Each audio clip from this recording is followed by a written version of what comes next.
You're strong. I know.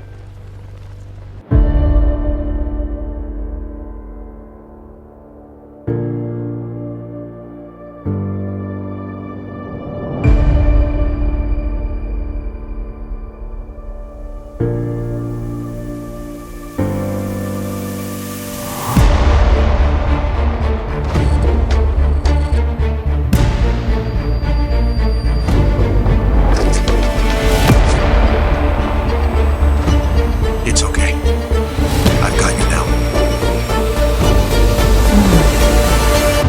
Just like in the movies. Welcome to SuperWonder Legacy. I'm Jared. I'm here with Brit. What's up, Brit? Hi, how you doing? Doing very well.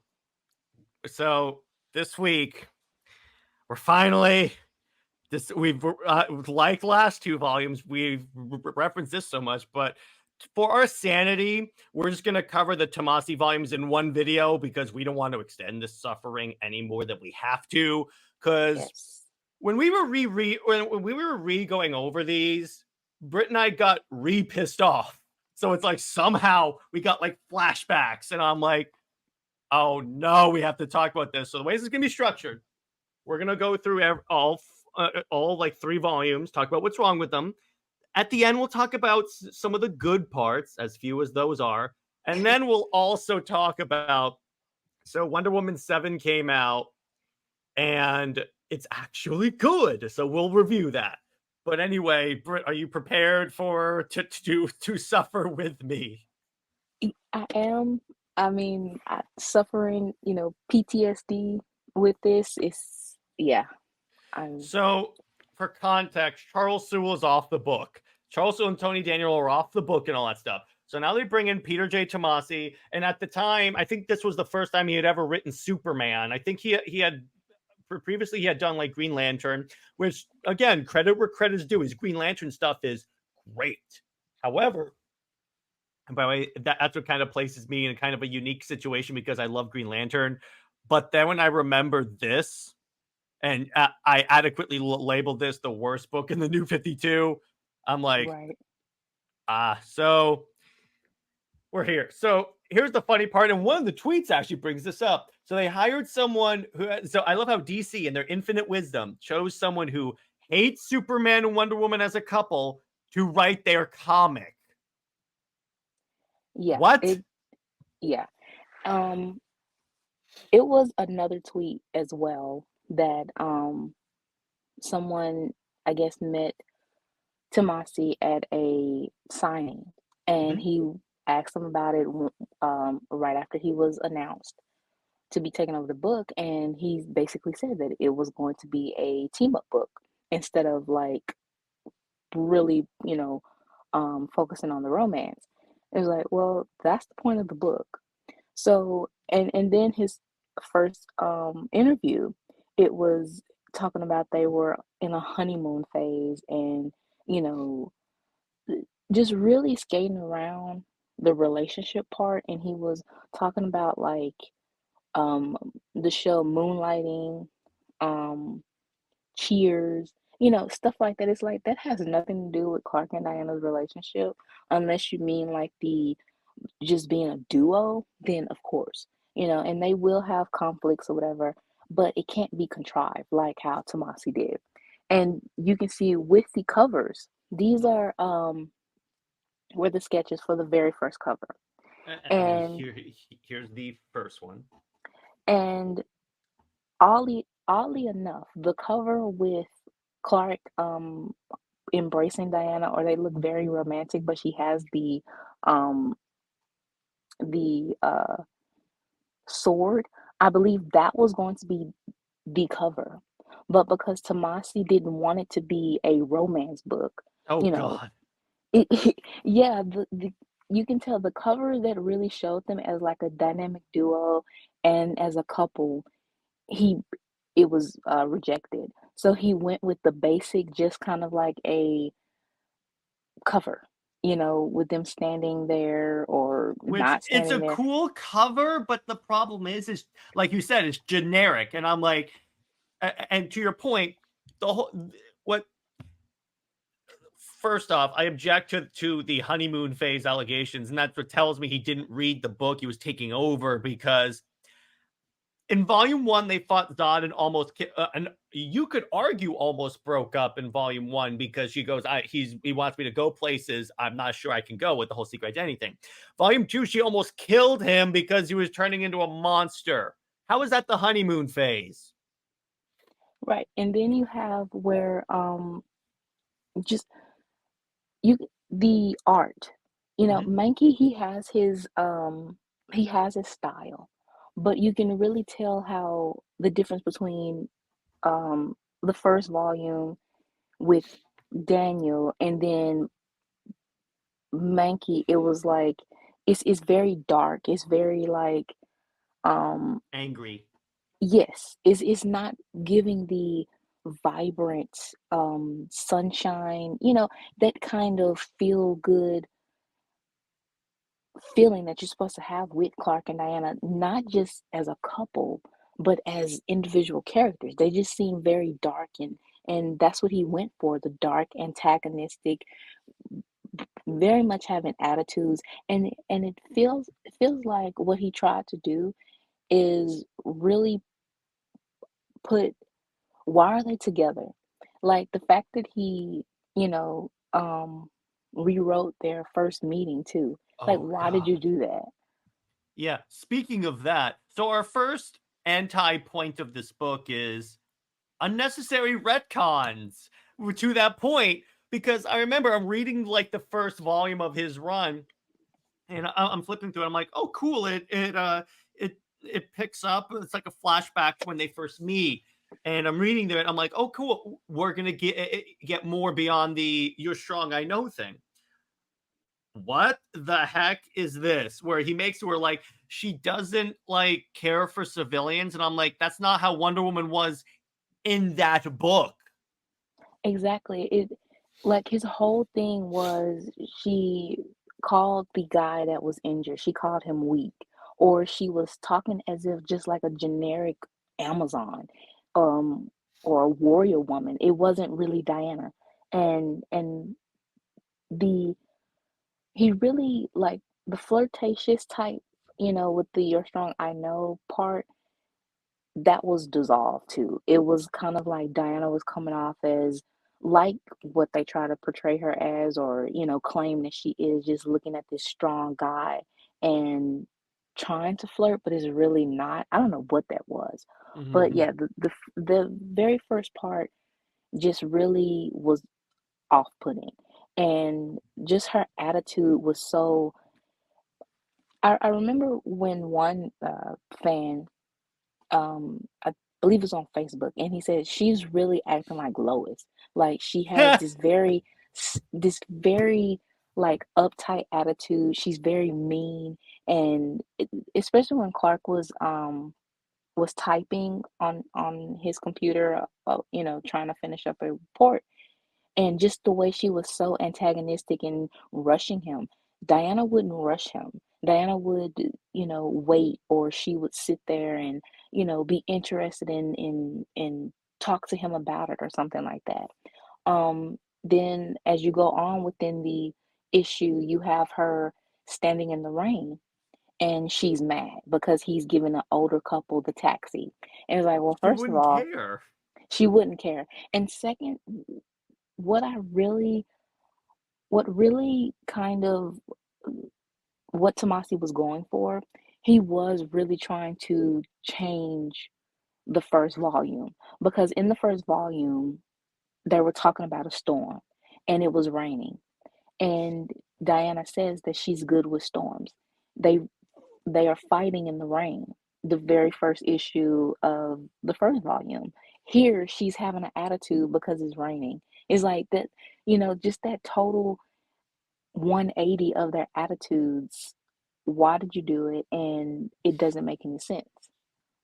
And I'm like, this is why people have like a negative perception of even New 52 Wonder Woman. Because if you read her book, particularly when Azarella was not on the book, I mean, she was still like, she was less aggressive than she is here and less angry, but she was still like kind of in that area maybe. But like in the later volume, she was more of the traditional Wonder Woman, and that was my point here. It's like in the Superman Wonder Woman books, they both acted not like the angsty people that everyone thought they were until he came on the book.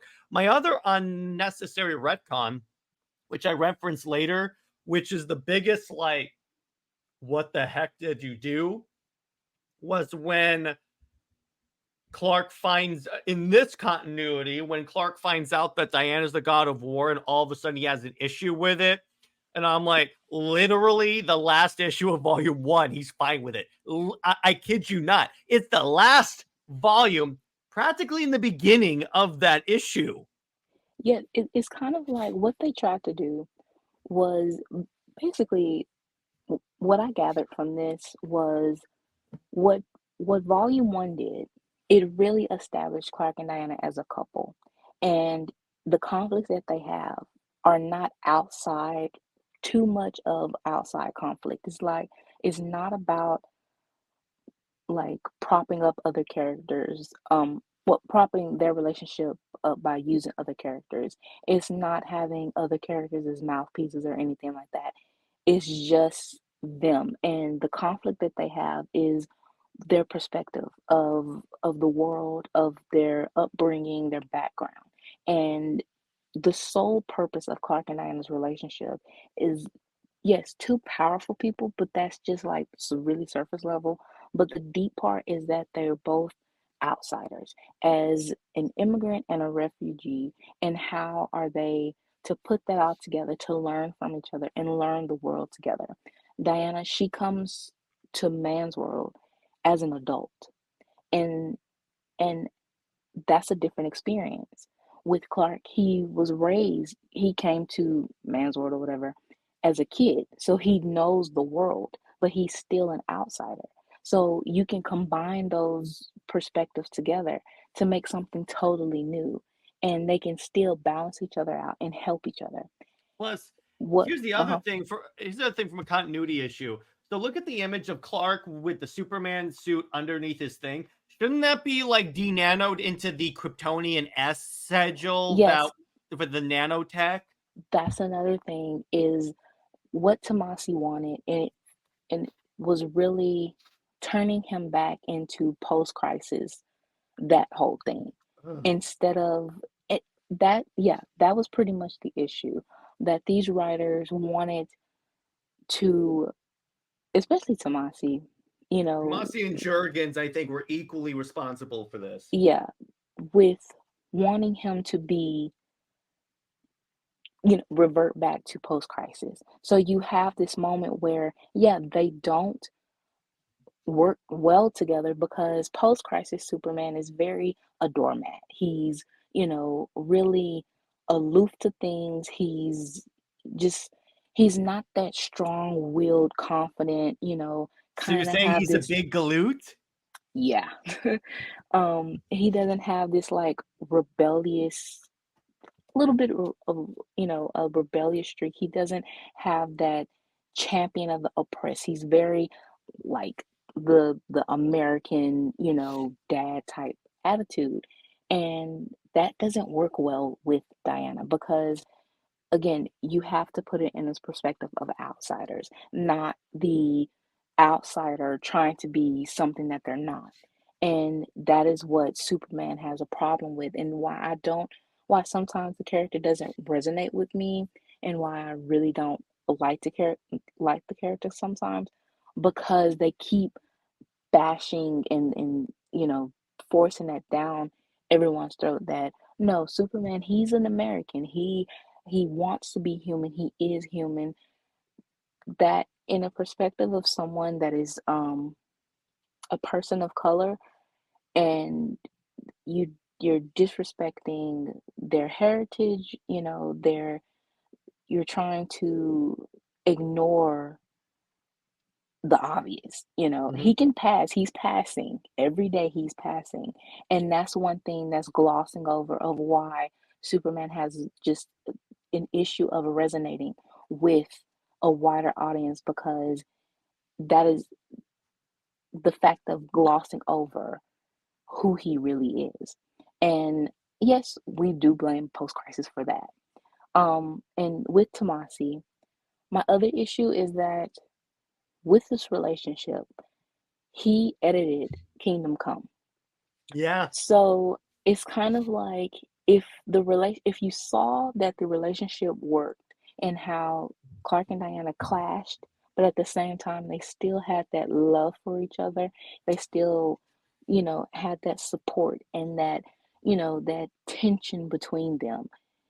It gave them it didn't cause too much of a rift, between them. It brought them closer together. Why again did you mess up this relationship within the New 52? So That's what I've wondered for many years. But speaking of Kingdom Come, this came in the mail. yes, and that is very pretty.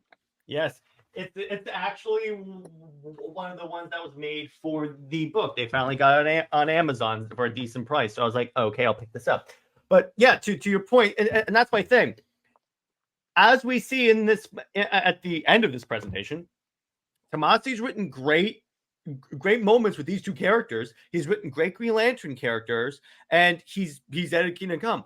It's not like he's a bad writer. He's a good writer. It's just the problem is, and this is my problem with, and actually Sam Liu, I say this a lot. Said this on the show.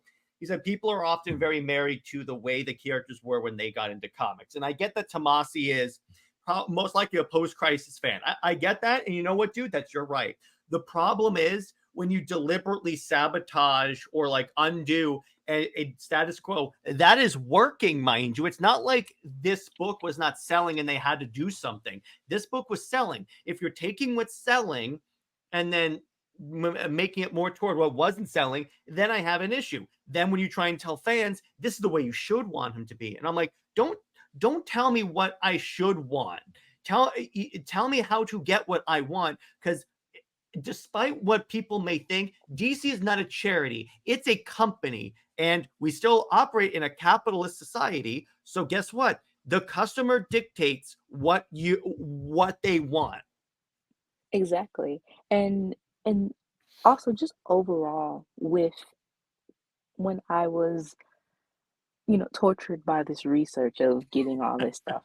What Sorry. I realized what I realized is that everything that worked within volume 1 and volume 2, and the reason why they are a couple, what Tomasi did was he took what worked and what was already addressed within those 2 volumes, and he turned it around and made it into a problem, a very contrived problem. Like you said, like you pointed out, Diana and Clark had already had that conversation about her being God of War, and he was cool with it. You But trusted then, her. yeah, but then, like, within the second annual, you have him have like this attitude towards it and just, trying to be all preachy. Again, he very much reminds you of Clark in Sacrifice. And so it was post-crisis Superman had a issue Why with did you have to being, bring that up, Brit? Why yeah, did you have I to bring know. that up? It was very much hypocritical post-crisis Superman. And that is the issue of what caused the rift with Clark and Diana, even in post-crisis. So I believe that is what really was the goal, was everything that worked is like, oh, this book, this relationship, maybe they did want it as a stunt, but I don't think so. But it was just the fact of Even if even they did, here's the thing. Even if it was a stunt, it sold enough for them to go, let's turn this out of a stunt into a regular thing because it's selling like crazy. exactly. But then again, we can't really say that because they okay, here's the thing. And it's so hard-headed. Like the fans, Twitter X fans, whatever, they're so one ear out the other, hard-headed type. It's like they refuse to understand that New 52 was rushed in a sense because WB was threatening to shut DC Comics division down. So they had to do something And by you the way, know, in that event, what they would probably do is they would shut down DC and then license out the characters. In other words, they wouldn't stop producing Superman, Batman, Wonder Woman right, comics. They would just license them out to other companies. right. And they didn't want to do that. So they had to, in a sense, rush, yes, a reboot and, try to come up with some type of something to gain new fans, to gain a little bit of stability until they're able to really work and basically have another plan. So with New 52, it did bring in the new fans that they wanted. It did bring some stability, but again, in the deal, he admitted it that they're lazy and they are Mhm. scared to take risks. So New 52 lasted for the 5 years. Clark and Diana's relationship lasted pretty much, and within this book, they were together for 5 years. Or yeah. So, and even with the all weird uh timeline or whatever. I guess Mhm. yeah, they were together for yeah, she was 23 when they started dating. With Rebirth, it was she was 28. So yeah, they were together for 5 years. And for you to mess up a 5-year relationship when he even teased the marriage and everything. It kind of felt like it was a slap in the face and pretty much knowing that that's what the fans wanted, what for them to like take a next step or whatever into marriage or something. Which, by the And way, it's not like it's not like it was a story idea that has been done many, many, many times in the main continuity. We've never had Superman marry Wonder Woman in the main continuity. Obviously, we had in like Kingdom Come, but never in the main continuity. right, so for you to like have a dangling carrot or something to even like bring that up, why even bring that up if he's going to die and not come back? Yeah, um exactly. you know And again, Tomasi's a good writer, so I don't think it was like why it was an issue of like a crappy story to storytelling mechanics. No, he's a good writer, 100%. yeah, he's a good writer. It's just the fact that trying for him to say no conflict, no story, okay, but at the same time, your conflict is contrived though. Your conflict Your doesn't make sense conflict to didn't them. exist. If you have to retcon in a conflict, there's problems there. Right. So yeah, he's a good writer. He can do the emotional beats and everything like that. But at the same time, you don't force in drama where it shouldn't be or is unnecessary. Here we And go. that is Speaking what of ruined the book. contrivances, so he even did this whole thing where, so in the new 52, Clark discovered he has this power called solar flare, where he can expel all the solar energy out of his body in like a big blast. But what they did was they added a weakness to it. He's temporarily powerless because he expels all the solar radiation. So the problem with this is that the conflict, I'm using air quotes around conflict here, is he feels inadequate dating Diana because he has to sit back and save people. And I'm like, that version of Clark, first off, again, that version of Superman that's already established wouldn't feel like, oh my gosh, I can't do anything. And be like, yep, I'll see you when you get home. Because he's a superhero and he understands that. Yeah, within the true storyline, it just really felt like Clark, he wants to be Superman, but it's like he likes the attention of being the savior, of being the, especially when he was mad that Diana went to go save his friends or whatever, and he got mad at her and the lies of omission part. First of all, with that whole thing, the lies of omission, he lives in that every single day. Yeah, he has a secret identity. That was actually part of volume one. That is technically lies of omission. Being with Lois before he told her his identity, he was dating her both as Clark and Superman, and the whole triangle of two, the, even with post crisis, they were engaged or whatever. It's when they retcon Lois to actually care for Clark.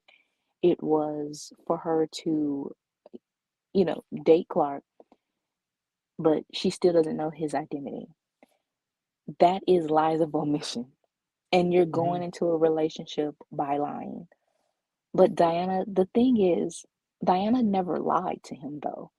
The only thing she didn't do was tell him that she was going, but she didn't lie about it. And it was just, again, this contrived drama that you're trying to break them up over. And then for Clark to just switch off his feelings saying, I don't love you anymore, or I don't think I love you. Oh my gosh, It's that like, yes. Diana, the whole true storyline, it really, I'm telling you, that really just pissed me off. I mean, I was just There's a livid. reason why when Talati and I were covering Superman Wonder Woman, I told them we're not covering volumes 3 through 5. But even here, because this was an interview that DCU did with Tomasi, announces the new Superman Wonder Woman writer, and they asked him, Peter, what makes Superman and Wonder Woman such a good couple? The first thing he says is, of course, first there's a simple fact that they both possess off the chart superpowers, which puts them on the same page in many ways. What does that have to do with anything beyond the Kevin Smith joke? Exactly. It's like the only thing that they want to say is that they're powerful. Okay, so here the thing is, a lot of these couples, it's like Clark and Diana's relationship is always put under a microscope. And you have people saying that it doesn't make sense, that it's shallow because it's just about powers or something like that. But any other relationship, and we went through that with the couples episode, some of these relationships are even, actually shallow. What does Clark and Lois relationship actually represent? Nothing. It is, they are reporters. Okay, Clark doesn't have to be a reporter.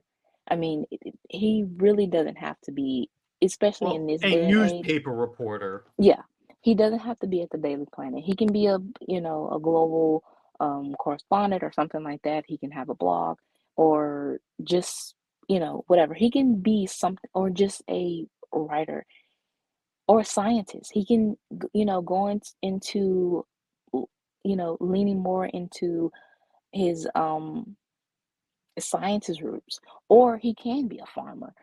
Something like that. He doesn't have to be a reporter. So that of them having that connection, it is, you can break that up. It would be kind of cool. Here's an idea. If he's like the press secretary of the Justice League. Yeah, Ironic. the secretary. That will. No, I mean the one who like in press conferences fields questions and everything. He's like the public relations arm of the Justice League. That makes sense. Even that makes sense. But what else really does Lois and Clark have, other than she's the love interest, or that he has to save her? She humanizes them, and I'm like, ugh. Yeah, that doesn't make any sense, because you're basically saying that Clark is Omni-Man or something. And you're basically ignoring the contributions of Jonathan and Martha Kent in his life. Right. So really, what more can you say about that relationship? Nothing. Black Canary and Green Arrow, they are two blondes together. So the whole they look like siblings thing, that's another couple that you can have that same type of argument against. So do Bruce and Selena. Exactly. Unless they have Selena as she's black, sometimes. Yeah, but I'm saying in like comics Bruce and comics Selena, I'm like, really? They both were black. I mean, they both dress up as animals and punch criminals in the face. The only ones who really I don't think have to worry about the whole sibling accusation thing is Arthur and Mara. Exactly. And even with Arthur and Mira, honestly, their relationship is the same as Clark and Diana's, as the man being of two worlds, and the princess, you know, teaching him how to, balance the worlds he belonged to out. Not only And that, the princess in the Mara situation was also originally intended to kill him, well, right. Well, in which Diana's case, that it's itself turning into a romance is actually a really great story. yeah. Well, and then with Diana's, I would say that she isn't supposed to trust Clark, Mhm. being the fact that he is, this powerful being, and he does remind you of, a god.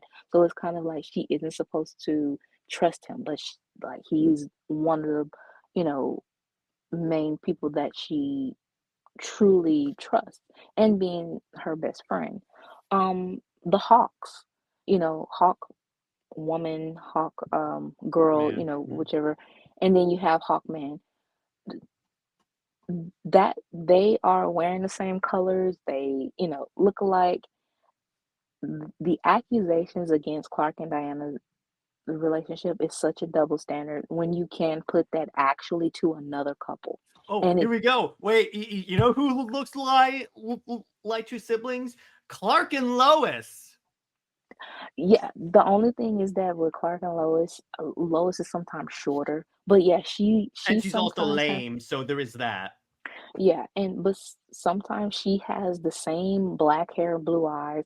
Diana has black hair, and sometimes her eyes are gray or Which even I brown. like a lot. It kind of it grew on me. I got to be honest, because I was reading the run where she got the gray eyes and stuff, and at first I was like, not sure how you feel about this. Then honestly, it was the Crisis movie where like zooms in on her face and you see how like the gray eyes like complement everything, and I was like, okay, you know what? I like this. Exactly. Yes. So, like I said, all of these shallow points or whatever, or these arguments, just they don't necessarily, or they can't go to Clark and Diana's relationship when it's other relationships that really, you know, have this point against them. So yeah, Tomasi's whole shallow part of them being powerful, that's everyone's point. Um, he really just did not understand the relationship. And that just shows the difference between him and Charles, because Charles, with his interviews, he really knew, again, Clark and Diana's perspective as outsiders. And that is the main point that he went with, you know, with how to explore the relationship and how it's supposed to be explored. With Tomasi, again, he's doing post crisis, he's doing the most generic part of it, of Clark being like this doormat and a hypocrite and preachy. Diana, she's this angry warrior woman. Um, Well, so speaking with of this, angry, he also shoehorned in a bunch of antagonism into them, and I'm like, where the hell is this coming from? and just that whole part of Diana, the you know being the goddess of war, and how she was, for them to call New 52 Wonder Woman bloodthirsty, even with Azarella, she wasn't bloodthirsty, she wasn't killing people. She The thing is, that book was more mythical, so you are going to have, if it is a war, a mythical war, it's kind of like the video game God of War. Yeah. It's But she isn't Kratos. She She's not a bloodthirsty monster, in other yeah, words, but it's in this she is. I mean, even look at the way she's drawn and portrayed in the left panel, where she's so cold and like her eyes kind of look bloodshot, like she's in a blood rage, and I'm like, what?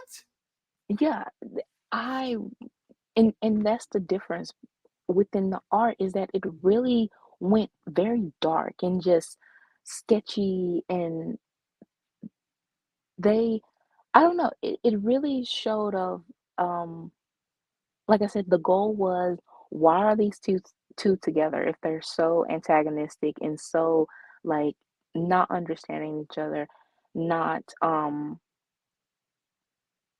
just the way that their communication was totally off. You know, I just really don't understand. If you were going to do this, wasting the fans' time, you wasted your own paper and money and print or whatever. The book should have ended when Charles left in issue Yeah, 12. just end it there, and then just you can address it in passing that they're together. You don't even have to like put that much attention to it. Just do it like that.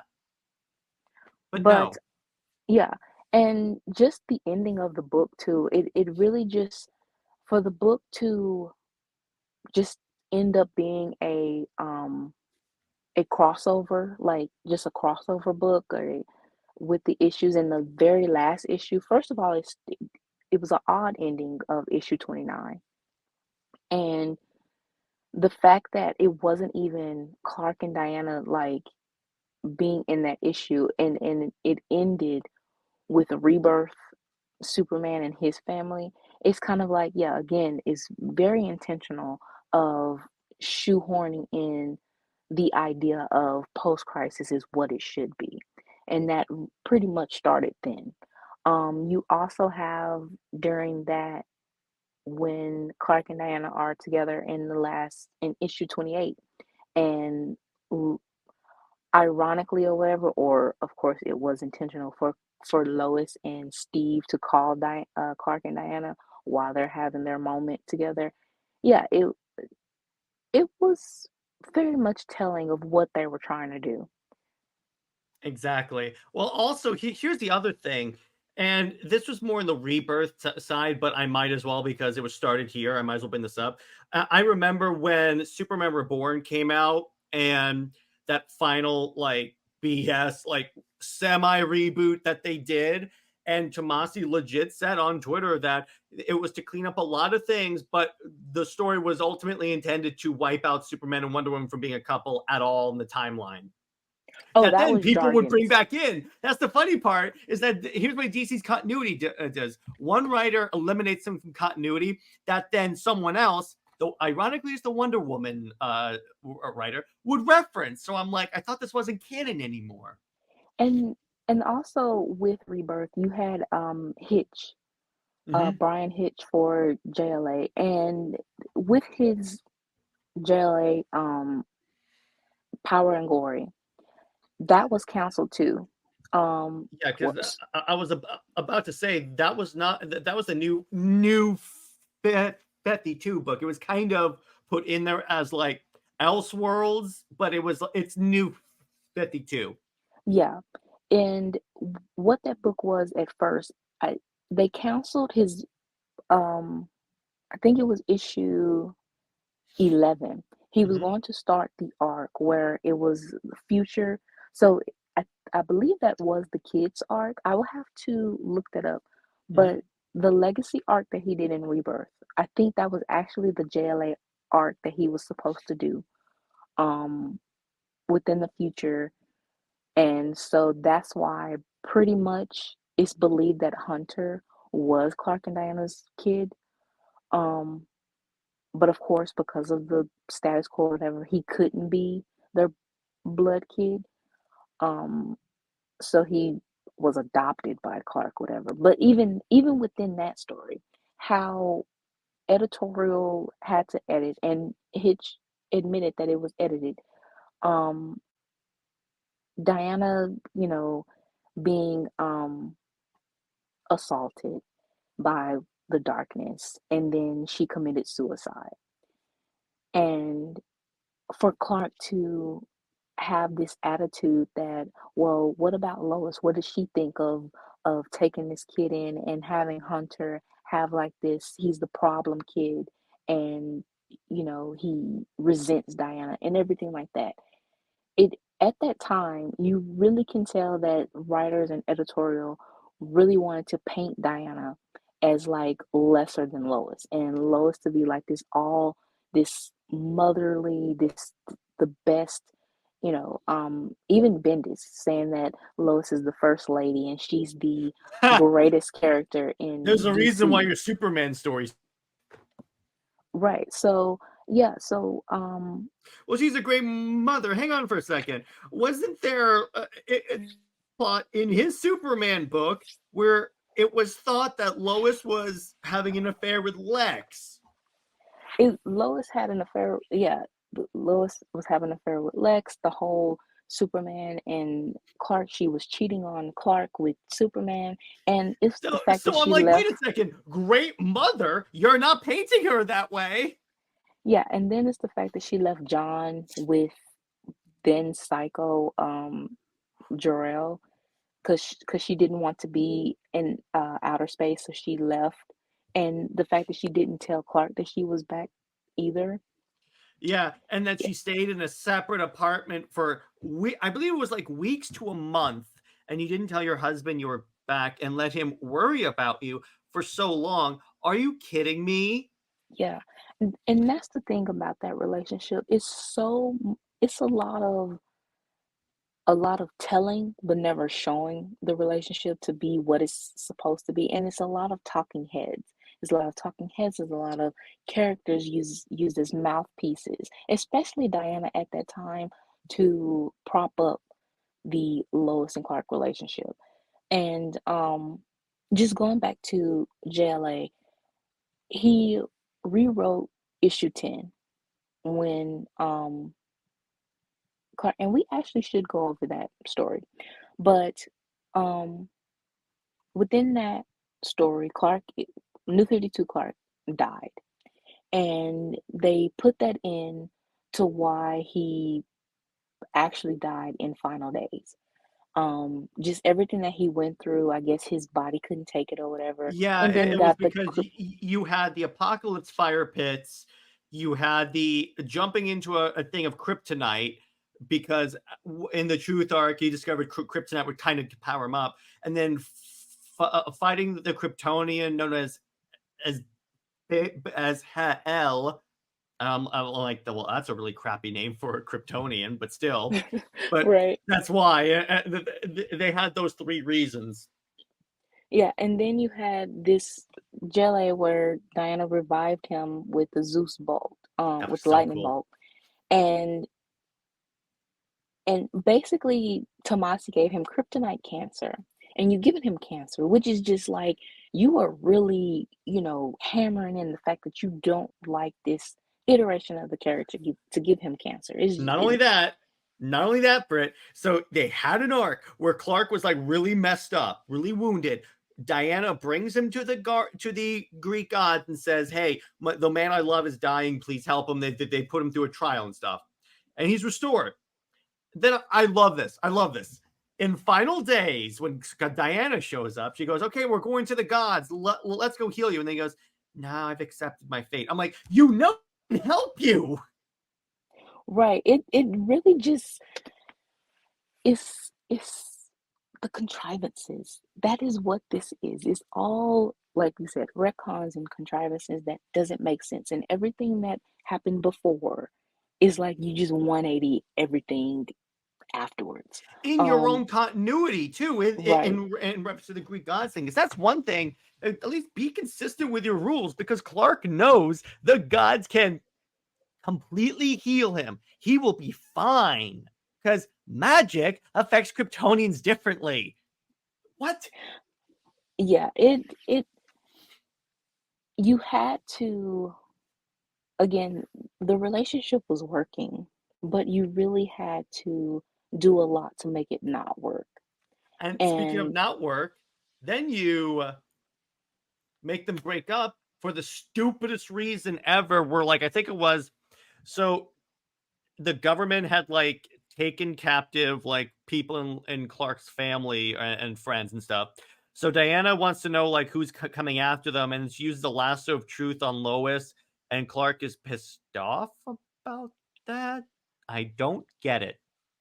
yeah, he well, they're saying that he got mad because she used the lasso on Lois. And then it's kind of like, no, she used it on everyone. So but it still doesn't make sense because she says that she asks everyone for permission, Hmm. and she's trying to get them out, that they were going to be questioned, and she wants to go ahead and let everyone tell the truth.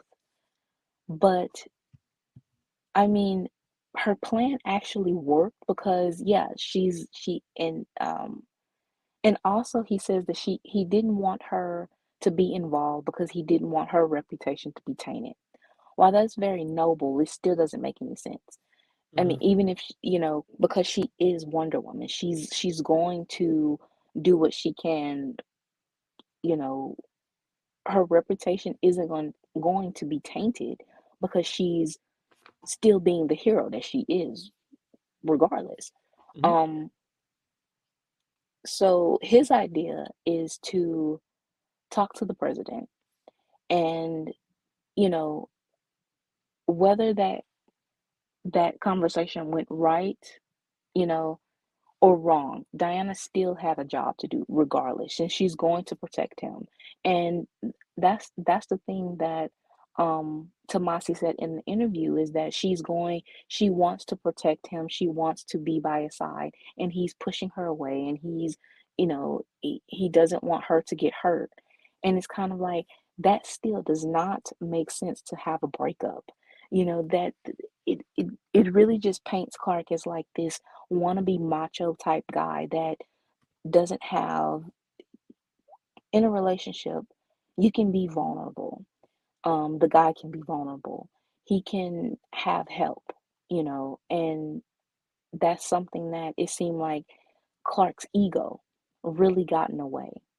And for him to be so desperate and go to the sun to try to power up or whatever. But Diana, Well, every step, here's the thing. He didn't even have to do that. He could have said, Diana, can you ask your brother Apollo to blast me with sunlight? Because I know he's done it before. yeah, but Tomasi isn't, He didn't read it. he I didn't, know. right, Because that's what I would do. Because then you also flash back to the greatest Superman moment of all time, but still. right. And every step of the way within the truth story, Diana was right there and sacrificing everything, and she's really putting herself into this relationship. And then to break her heart by saying you don't love her, with after seeing everything that she's done, she's trying to protect you. She's She trying risked to her life encourage as you. you're flying into the sun, dude. Yeah, she's trying to do everything, and yet you say you don't love her but you turn around, and even with the Death of Superman story, animated movie, because Oh, Tomasi did yeah. write that. Oh, that The explains fact it. that Lois told him, like, call in the cavalry and you're gonna get hurt, let them deal with it. It was kind of like, how selfish can you be when him as Superman, that he is supposed to, take that sacrifice. And then, but before that, Diana, she tells him to go fight and go, do what you Don't have hold to stop back this money. because we're all going to die if you don't. Right. So you see the relationship differences, but you claim that Lois and Clark's relationship is just so this 100%, for him to say that Clark and Diana's relationship was the honeymoon phase and the sunshine and rainbows, you really went out of your way to try to make Lois and Clark's relationship just that, the sunshine and rainbows, especially in Rebirth. You know, like their marriage is all of that. And like I said, it's a lot of talking heads, it's a lot of telling but not showing. And just like I said, anything that Diana did, you demonized it, and just the characterization and the antagonistic behavior of Clark, especially towards Diana, it was unnecessary, and it didn't make any sense. And he seemed so ungrateful to what she was doing, not only as um whatever she was to him as a girlfriend, but also as a friend or just as a teammate. And that's the thing, is that Tomasi finally got his, that when he said that he didn't love her, Diana says that, regardless of what's going on between us, he says that it's basically like we don't matter right now. And he says yes, like our relationship is on the back burner. And I'm like, yep, you finally yeah, fulfill what you said you were gonna do. and for her to still be written to care for him and to still, do, I mean, she even let Parasite, you know, um, suck some of her energy for and risk again. She continued to risk her life for him. And he said, I have the God of War by my side. It's kind of like, okay, this what? It doesn't make any sense. How Oh, so now you're happy she's the God of War? Now you yeah, are? right. And then yeah, just the whole thing of their relationship. And at the end, it's that we make a good team. We know we're team. We have great teamwork or something like that, teammates. And it's like, yeah, that's what Tomasi wanted. He wanted to break up the relationship and make them teammates. But it still seemed like it's like all of that drama still just didn't justify because it was unnecessary and it was so contrived because it didn't make any sense. It was forced. So and Then honestly, for Mhm. Diana, she for her to do all that for him, honestly, it would be like you can do this on your own. You can die if you want to. You can throw yourself into the sun. I don't care because you broke my heart. But Diana isn't like that. That's the thing. She doesn't give up on anybody. But at that point, when reading back over that, I was like, yeah, girl, you should like totally But wait, not let only him that, go. Brit, you forgot a very important event that happens in this. After they break up, he's messed up. She brings him to the frickin' Greek gods and says, the man I love is dying. Please help him. Yes, that yeah, that What? part. She I mean, the fact that she still loves him and she says that, and that is one part, issue 25, where um Tomasi has Eros basically say that, um I still don't understand trying to label what Diana did as a lie. But he basically said that you're gonna let this lie, screw up everything that y'all have together. And you built this wall, between you two. And that's when it's revealed that Clark wanted to marry Diana. And just even with the annual, how Clark they met, they Tomasi actually showed the right way of their first kiss, and Clark going back to Smallville to the Kent Graves, and he's saying that he's Mm-hmm. in love and that he wanted to marry her the very from their first kiss. He wanted to marry her, and for her to be, you know, basically the perfect woman to for him to share this life with.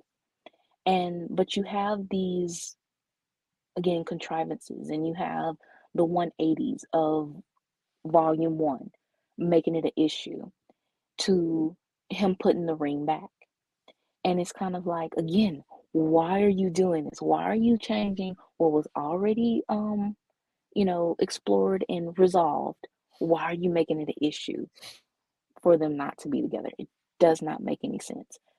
um Yeah, and it just really annoys me because I'm like, you could let me put it this way: you could have salvaged this if you actually had him propose as well. The other thing, by the way, Brit, outside of the Superman Wonder Woman book, it gets worse because in the Superman book at the time, so the whole thing is like Vandal Savage steals Superman's powers. That's part of why he's depowered and everything like that.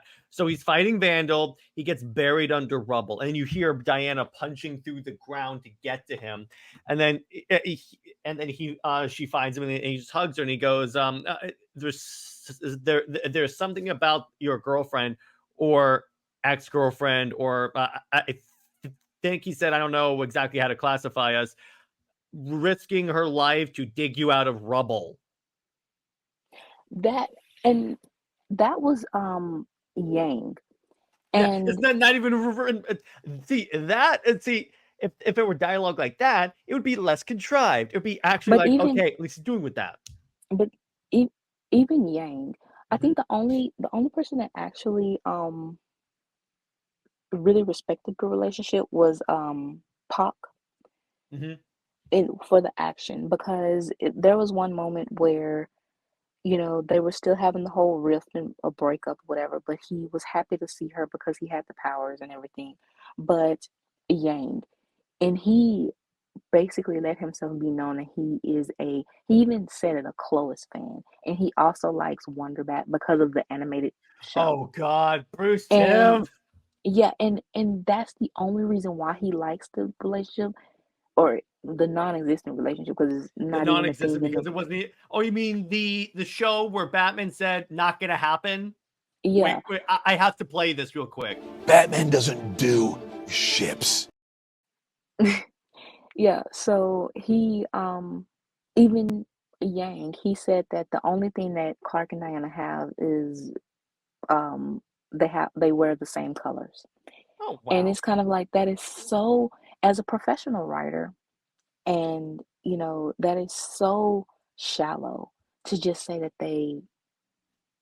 they're only together, or the only thing they have in common is wearing the same colors. Um but you care for Chloe because with Clark, the whole, she grounds him in the human thing. And then with Wonderbat, it's just, oh, because I saw it on a cartoon that really didn't explore anything. Um so what Yang wanted was to try to put some tension with Clark and Lois. And I believe that it was to be at the end of the arc, the truth arc, that they sort of like wanted them to be together. But I guess they decided to just let Clark and Diana kind of rekindle what they had, and, kind of end it in a way of just him dying. But they were together still until the end. Yeah, Um, speaking of the end, and it's kind of funny because I think you classified this as better than the death of Superman. And I was like, well, actually that's a bold statement, my friend. Okay, so the reason why I said this is better than Death of Superman as a story is because, well, first, the Super League.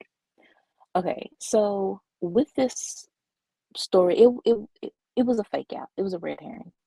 So the Super League, I guess it was supposed to be, they create a team together, like Clark and Diana. They basically rekindle their relationship. They are, working on it to get back together. But I guess Clark wasn't supposed to, like, um be back on the Justice League though. So he was gonna make a new team, for himself with Diana Mhm. and maybe Kara and the new Superman. I d- you know, I don't know the details, but I guess that's what kind of what was going around as a rumor as to what that was to be. And but when it was finally revealed, actually when the story came out, it was Final Days. So yeah, the whole plot of Super League was pretty much a ruse. Mhm. Um, but with Final Days, it's the fact that I still don't like that you gave him cancer, because that's a very, you know, very harsh, and um it's just a very harsh thing. And Mhm. I also associate that with the fact that fans, you know, were throwing that word out there of that, if you like this relationship, or if you like that, you're cancer to the fandoms and stuff like that. So it kind of like, you're validating the, toxic behavior. Plus, Superman has had kryptonite poisoning before, so Yeah, and it's the fact that New 52 Superman, he became the Superman that we love again, kind of. And Mhm. Tomasi's writing was a little bit better here. And to show Clark and Diana rekindling and being happy together, even, with him dying. And he was still Superman, though. He was still trying to be the best he can be. And you had where he was with his friends, he was with, Batman. He was, you saw childhood friends of Lana. And I don't care for Lois, but her writing the story is fine. But even just that. And just that whole thing of actually understanding um what Superman means to everyone. And also the fact that at the end, New 52 Superman acknowledged his parents, the Els and the Kents, as equals. And he was able to balance out his identity with them. And that's something that Superman, even Rebirth, um, doesn't know how to do. He picks one over the other, and it's mostly just the Clark Kent identity. And even with um, Rebirth, when I don't know who destroyed the fortress, but it was intentional to knock down the Kent's statue to put it back the way it was, like as just the L's there of Oh God. and basically just reverse everything from how New 52 established him having, like I said, the balanced identity. They wanted to reverse all that. And but before that, Rebirth Superman was like, I didn't even think of that, to have, all my parents together. And it just really showed how New 52 Superman was much better than Post Crisis, Yeah, because exactly. you have that balance. And now that you see New 52 Superman going back to the way he was, the man of the people, and he had something to fight for. It wasn't just an all-out brawl with the troll monster, Doomsday. It was it was an actual, like, a story of emotion and a story of, you know, really of character. And that's why I'm saying that that is so much Mhm. better than Death of Superman, because it's a character, story. And then the emotional ending, you really see, especially with Diana saying that you can be with all your parents. And again, she is acknowledging Clark and Cal. And Mhm. that is something that, you know, Lois has never done. Um, so yeah, and even the part where um I still don't understand the flamey So copy. apparently, what that was, I think, I don't even understand what it was like when Clark first unleashed his solar power, the solar energy became a Superman. I think. I don't know because it's stupid as hell, but still, go on. Yeah, so whoever he is, solar man, whatever, I guess it was a projection still of Clark's, like, his desires and what he wanted. And his desire was still to marry Diana. And so for him to still at that moment, you know, like I said, the rekindling and wanting to marry. And then at the same time, um, in the Wonder Woman book, Diana, she had the thought of kids. Mhm. And she With says him. that, yeah, and she says that, I put that to the side of when I joined the Justice League, kids and marriage, I, tossed that out. But with Clark, it felt like that's a possibility. And it just really, that whole thing, putting that all together, like I said, that is why it's a much better story than Death of Superman. And if they weren't so petty, And if they weren't so, mean spirited, then if New 52 Superman would have were to have, came back and pick up that storyline of Clark and Diana, getting married or whatever and having Hunter, just put it all together. Yeah. We're not saying don't kill him, because you could actually do an interesting story with this. Have him come back like Superman did in the storyline. Like, by the way, the Superman they brought back, he had died and come back to life. So do that, but then have it where, like, hey, maybe dying and coming back to life and realize and losing everything, he realized how much he appreciates like his relationship with Diana and such, and then they get married. There you go.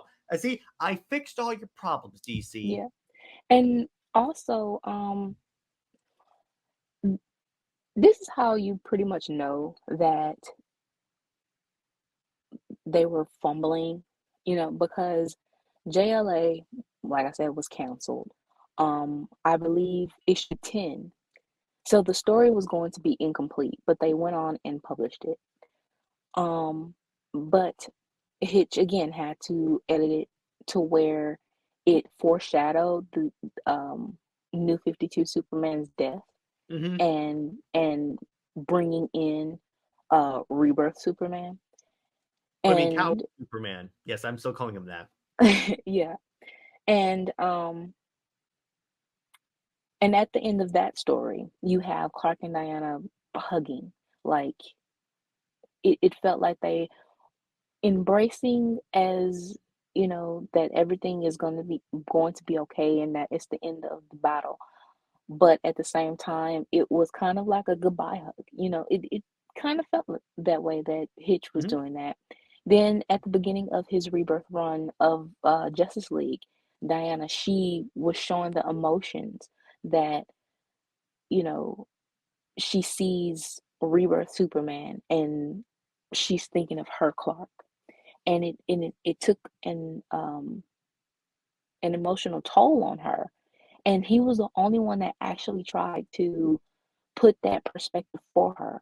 But everyone else, again, was using her as a mouthpiece to say, like you said, the Lois and Clark relationship is true. It feels true. It's, all of that. And with Superman and Wonder Woman's book, it was issues 30 and 31 was canceled, but it was rewritten a last minute of basically the two issues go before issue 28. So it's basically 26 and 27. And within this story is basically Diana going back to the very beginning and telling her how she felt about Clark. And she says that when she first met him, she knew she would give her heart to him, that she, fell Actually, in love with speaking of him. which, here we go. Yeah, that she would fall in love with him, and then she said that if she knew that, if this was going to be such a short time with him, even within the 5 years, she would have held on a little bit longer. And also you have it where they try to put in like thinking that he would be with Lois, but it's kind of like, no, that's not happening. So you can still tell that they tried to implement that of pretty much going back to post-crisis. And then with Steve was like, well, I heard that you and Clark aren't together, or or that y'all have a problem. So he tried to force his way into with telling Diana to give him a chance. And she said, I'm certain you misheard. and yeah, so she's like, no, I don't, want to be with you. I only like care for you as a friend, but whatever's going on with me and Clark, we'll work it out. So within these issues, it's telling basically Diana didn't want a relationship with Steve, but yet you have Rebirth with Rucka, and he has her. She even says, "I never forgot my guy who landed on the island." I forget exactly the words. So I'm like, so technically, when you were with Clark, you were thinking of someone else. Which What? still, yeah. So yeah, Diana, that part of, and that's what I mean is that you throw Clark and Diana under the bus in their relationship to prop up Steve and Lois when whether it's Clark saying to Lois that, oh, I didn't marry Wonder Woman because she doesn't have a a pulsar, or for Steve, Diana says that I'm not good with romance, that it was easy, or that I never forgot about you, or something like that. And it's like you are, in a sense, making these two people that's supposed to be so like hearts of gold, these honest people, what you claim that with them being together makes them shallow, no, this is making them shallow. Because it just seemed like, yeah, what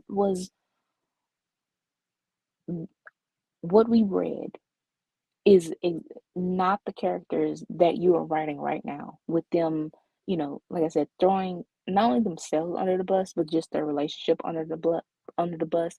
That not only that, in addition to, doesn't even supposed to exist in continuity anymore. So yeah, just that whole mess, petty mess of trying to retcon the relationship, but then reference it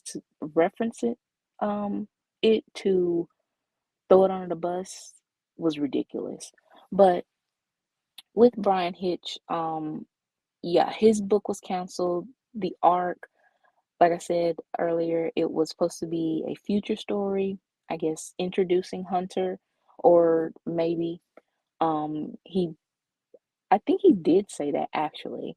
So he put that story into his rebirth run, and then you had Superman and Wonder Woman 30 and 31 canceled, then uncanceled and published, with this random story that's supposed to be actually, seems to be like issue 26 and 27 between Mm-hmm. the final days story.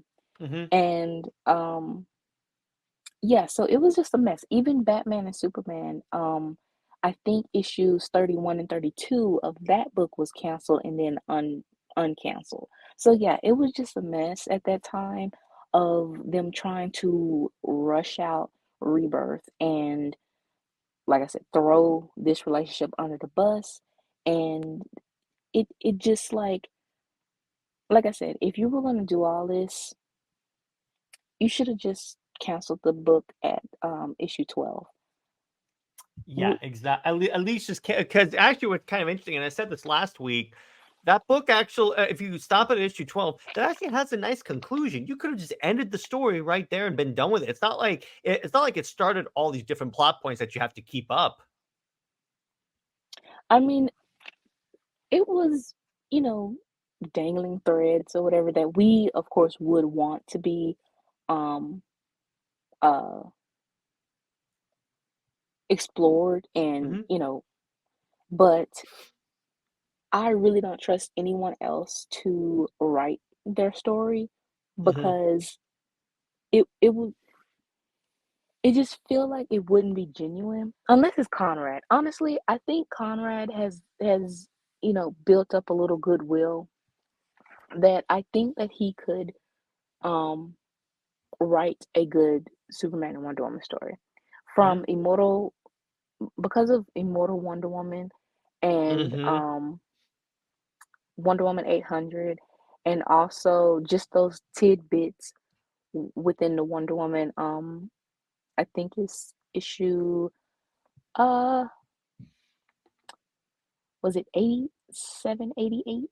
Hmm. One of those. Something Um, like that. yeah, whichever that is.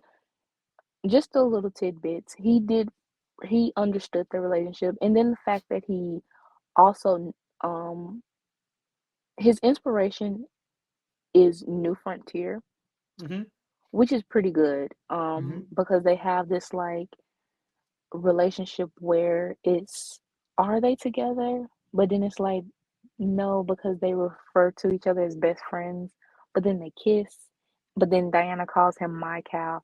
So it's kind of like it's the ambiguous part of their relationship that really sells it. And Conrad, I believe he can really, if they can't be like a couple, it's just that the part of having them in that ambiguous relationship, though, you know, that works just as fine too.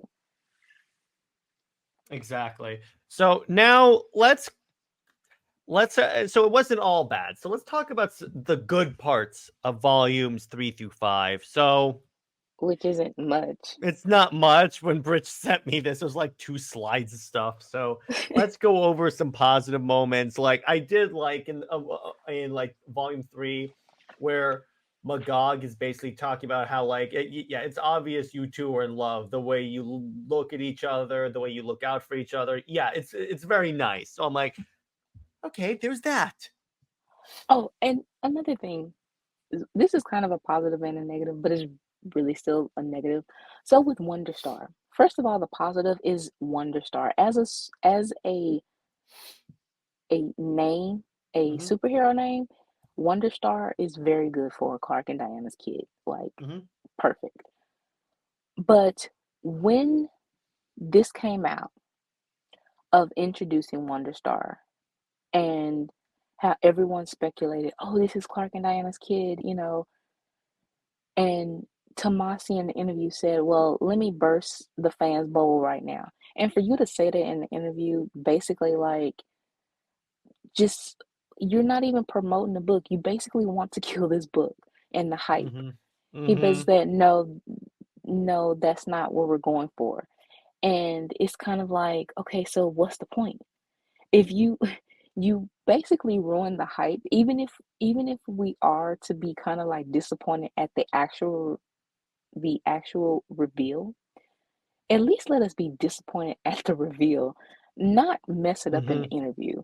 Because Exactly. you know, because with with comics, you know, they basically strive on um like mystery and trying to, drum up hype for things, these secret reveals.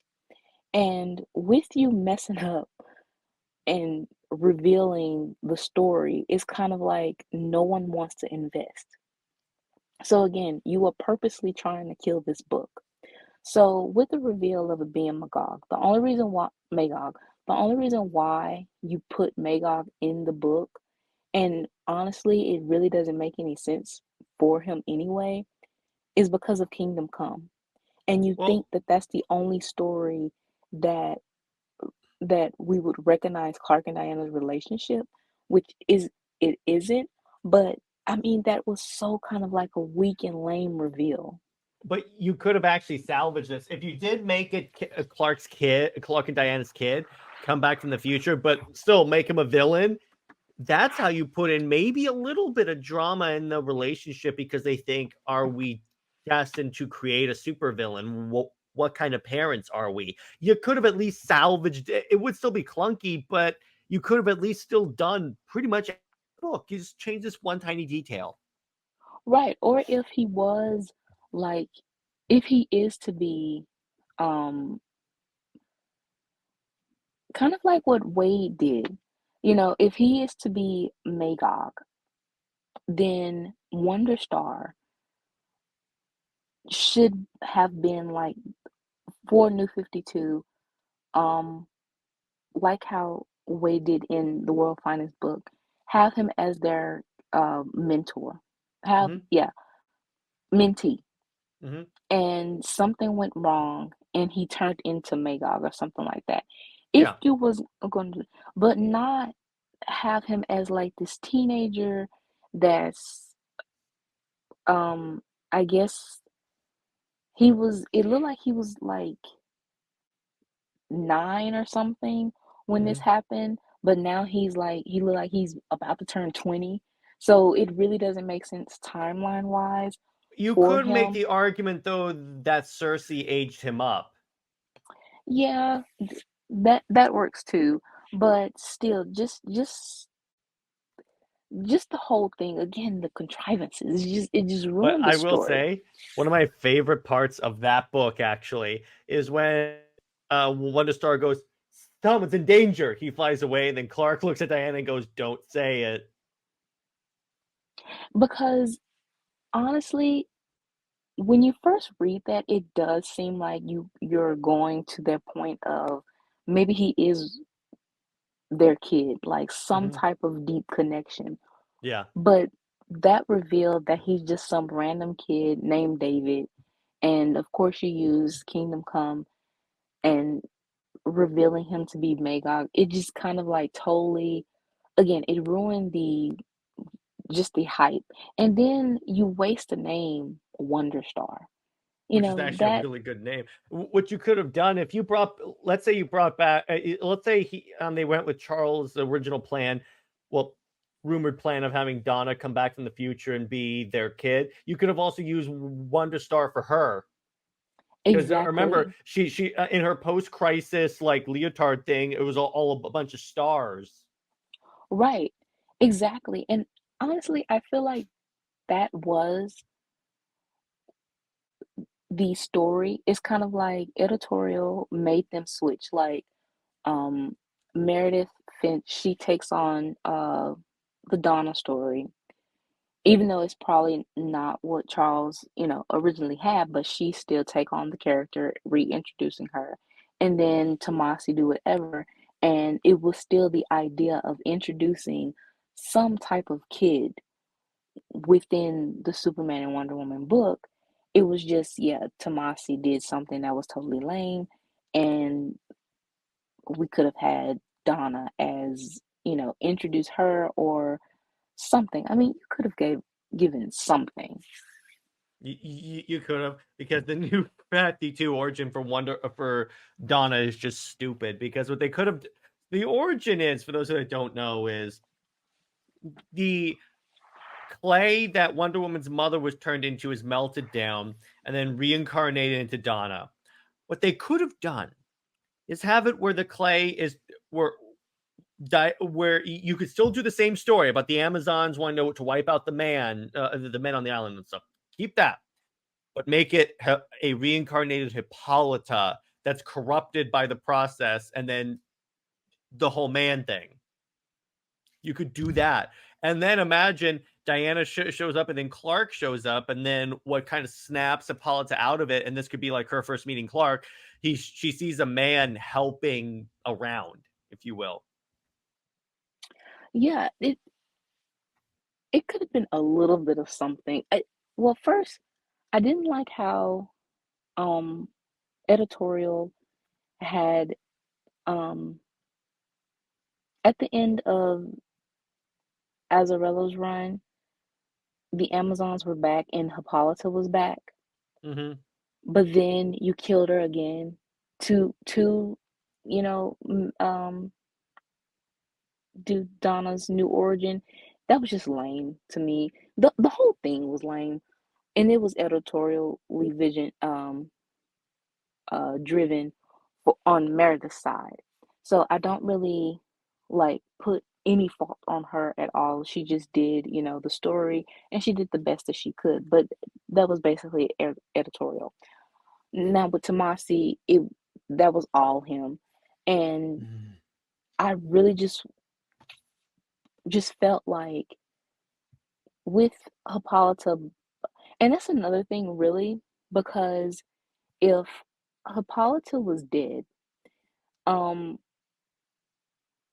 how come in Rucka's run, when Diana goes back to the island and it's a fake island and the Amazons are fake, the New 52 Amazons are fake, and she's just been on like this deserted island for a long time. Like, wouldn't you have known that that was like a fake island because that Hippolyta was alive?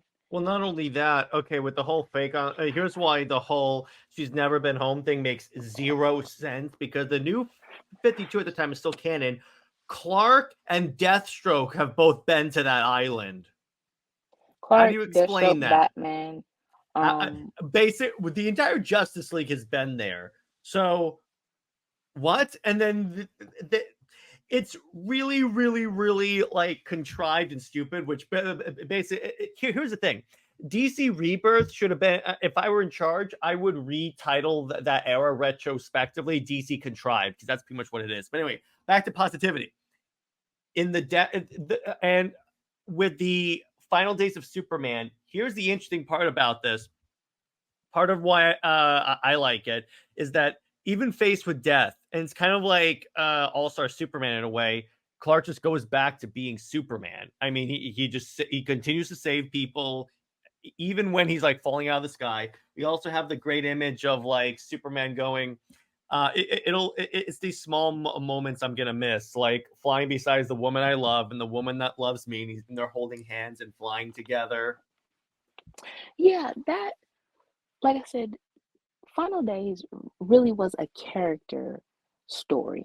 And for Clark to like really reflect on his life and being with his friends, and yeah, for him to admit that he took Diana for granted, that was the best moment there. Mm-hmm. And it was the moment of Diana being in the fortress, and their final kiss, and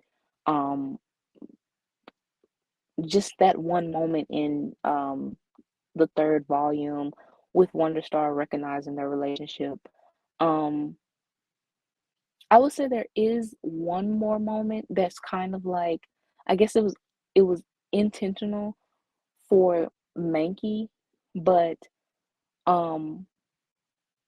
there's a scene where Diana is like bent over on Clark's chair reading his whatever he typed, and he's at the refrigerator.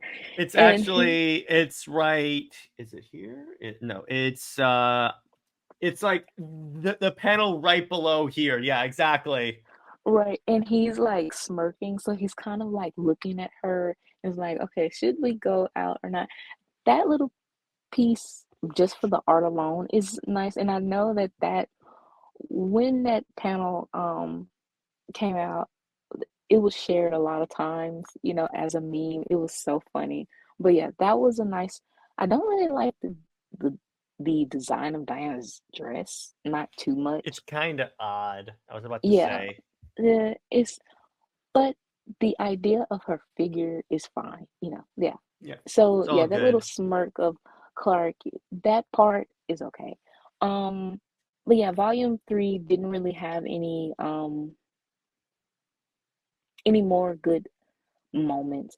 Volume 4 was basically like to the abyss. I just want to throw it into a fire pit. Except for, I will say, except for this panel image of them in bed, that was good. And Well, except yeah, for like the first couple of pages of the volume are really good. yeah, that part of the a friendship forged and all of that, Diana's monologue and saying that I am his sentinel, and no harm shall come to my love, that is fine. Okay, so I take that back. The first, let's say, the first 3 pages of that part is fine. Yeah, Everything that's else what I can mean. Everything go else into the after fire that pit. is like, ugh. And Yeah. then with 5, it's basically the end part. That's the good part, when like she's doing the whole reflecting on how they love each other, and it's like, and obviously for a final day, even with also 5, you have these moments where like he goes, hey, mom and dad, I'm in love, or like the whole where he helps her take her boots off Boot and all off. that. And the Yeah. thing is, even with the boot, with the annual and the boot, they were actually the artist of this. He showed that they were actually supposed to be in the shower, but editorial said it was too sexy or risque, so it was kind of like that was taken out.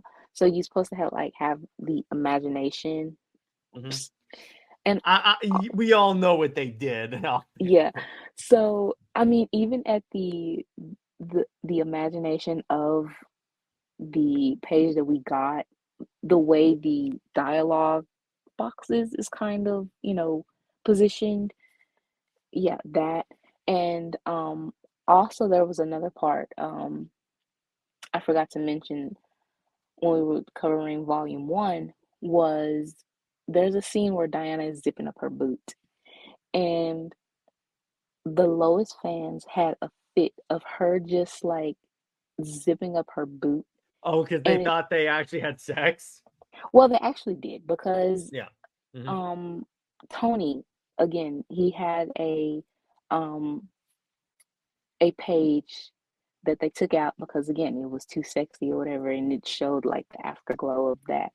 And but just still the idea that people were so up in arms of Diana taking off her boot or zipping up her boot is just like the they're prudes, they want to complain about everything and just take the fun out of everything. And it felt like even if it is kind of like a thing that's known, that Superman and Wonder Woman's relationship causes like this big hoopla of, chaos of whether you're for it or against it, or, still just like this whole conversation.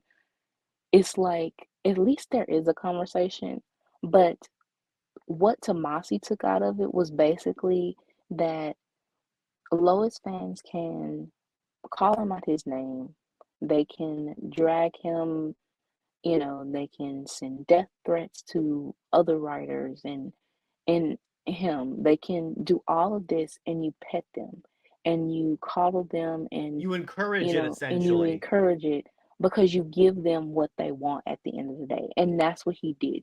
They're He petulant children is what they are. right. And I just don't have any respect for that. Like you just don't reward that type of behavior.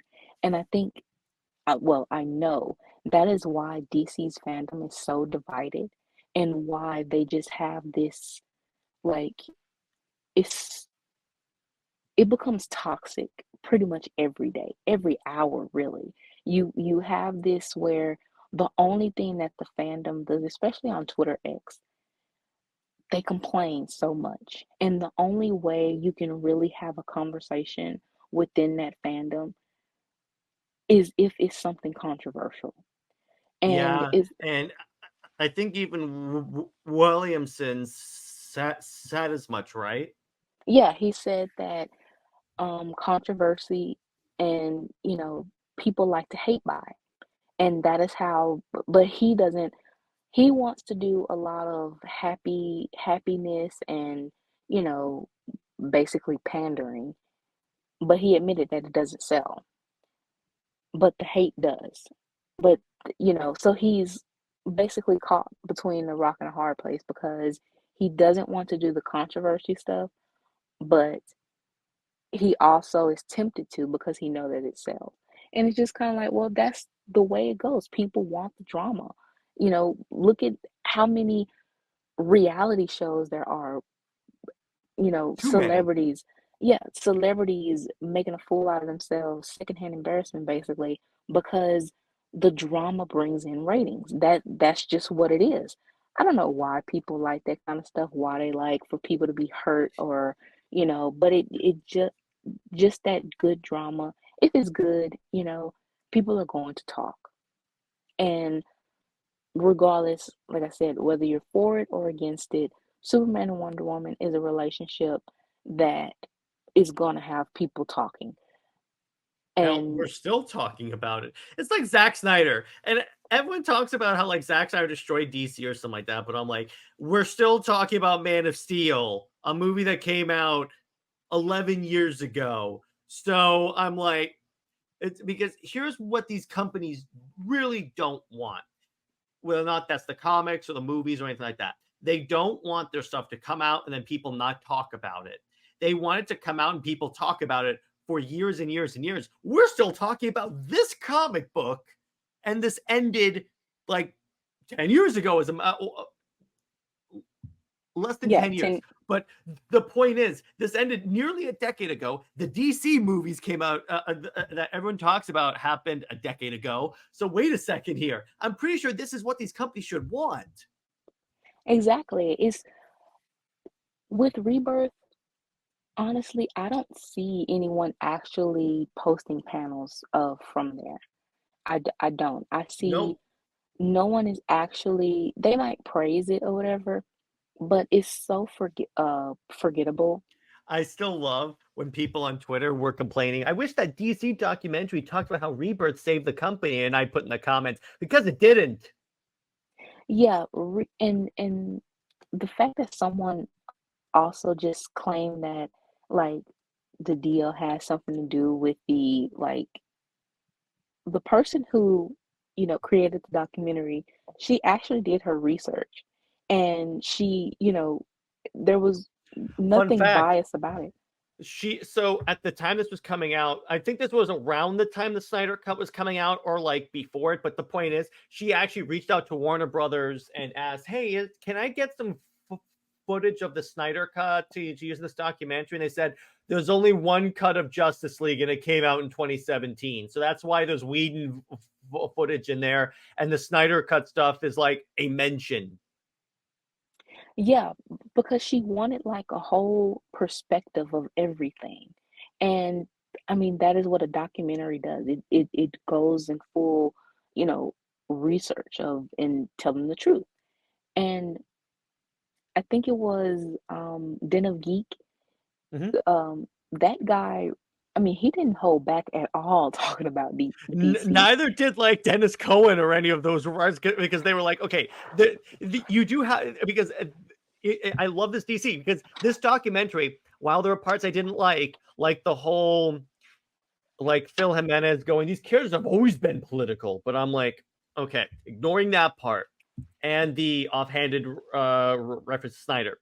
But by the way, I did like how they credit Snyder as being the one to bring Wonder Woman back to the screen. But anyway, but I love where Dennis Cohen is. He basically praised the New 52 in a way because he said, yeah, you have to update these characters occasionally for like the times that they're in. Yeah, and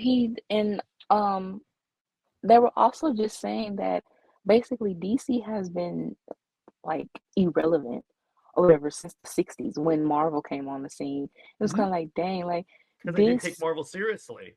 yeah, it's kind of like, dang, this documentary isn't glorifying DC at all. No, It's it is very. basically, They brought up the minute they go into detail about the whole Bill Finger thing. I'm like, oh wow.